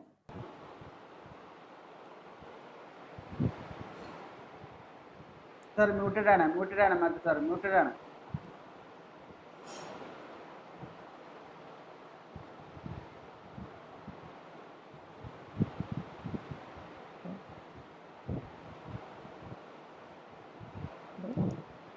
Jomas sir is also there, right? Matthew sir undallo alle? Sir, mute sir, unmute ചെയ്യാൻ പറ്റുന്നില്ല. Ranjith I think കുറേ questions ഒരുമിച്ച് വന്നിട്ടുണ്ട്. Sachi sir ഉണ്ട്. Excellent presentation. Everyone has presented very well, excellently well, and the the program also, and the talk, everything was appreciated by everyone. You can see in the chat box also, it is appreciated, and everything pertaining to the current issues and current scenario. Really hats off to all of you who have taken so much of pain, all the 5 members who have taken so much pain, with the reviewers who have done an excellent job. You are the person who have done this job. We are all behind you only, and thank you, the faculty members, everyone, each one of you, 5 plus the reviewers, others also. Thank you, and not the least, the person behind to bring in 500 odd. I think some of them are outside. They could not join. 500 has crossed. That is the person, the secretary. That is Johnny Sebastian. For him also, and the persons who have worked for the UNICEF and the IAP project. That is the from right beginning from Jaraman, Narayanan, Matthew, Elizabeth Madam, and the President-elect Dr. Jose. The person who have taken this in this year, that is Dr. Vijay Kumar, really taken it in a big bang. And thanks to you, sir, also. And everyone who have participated also, we can take forward this. Hope that this will be helpful for everyone in the coming days to come. And this can be taken up in the district level program with the slides available, and any help you want. These 5 members who have voluntarily have come out to give some assistance, and whatever the way they can do, they will definitely do it. On behalf of everyone, those who are come here, I thank the faculty members and the organizers who have done the wonderful job. Thank you all. Thank you, sir. Thank you, sir. Johnny. Thank you, sir. Johnny. Johnny.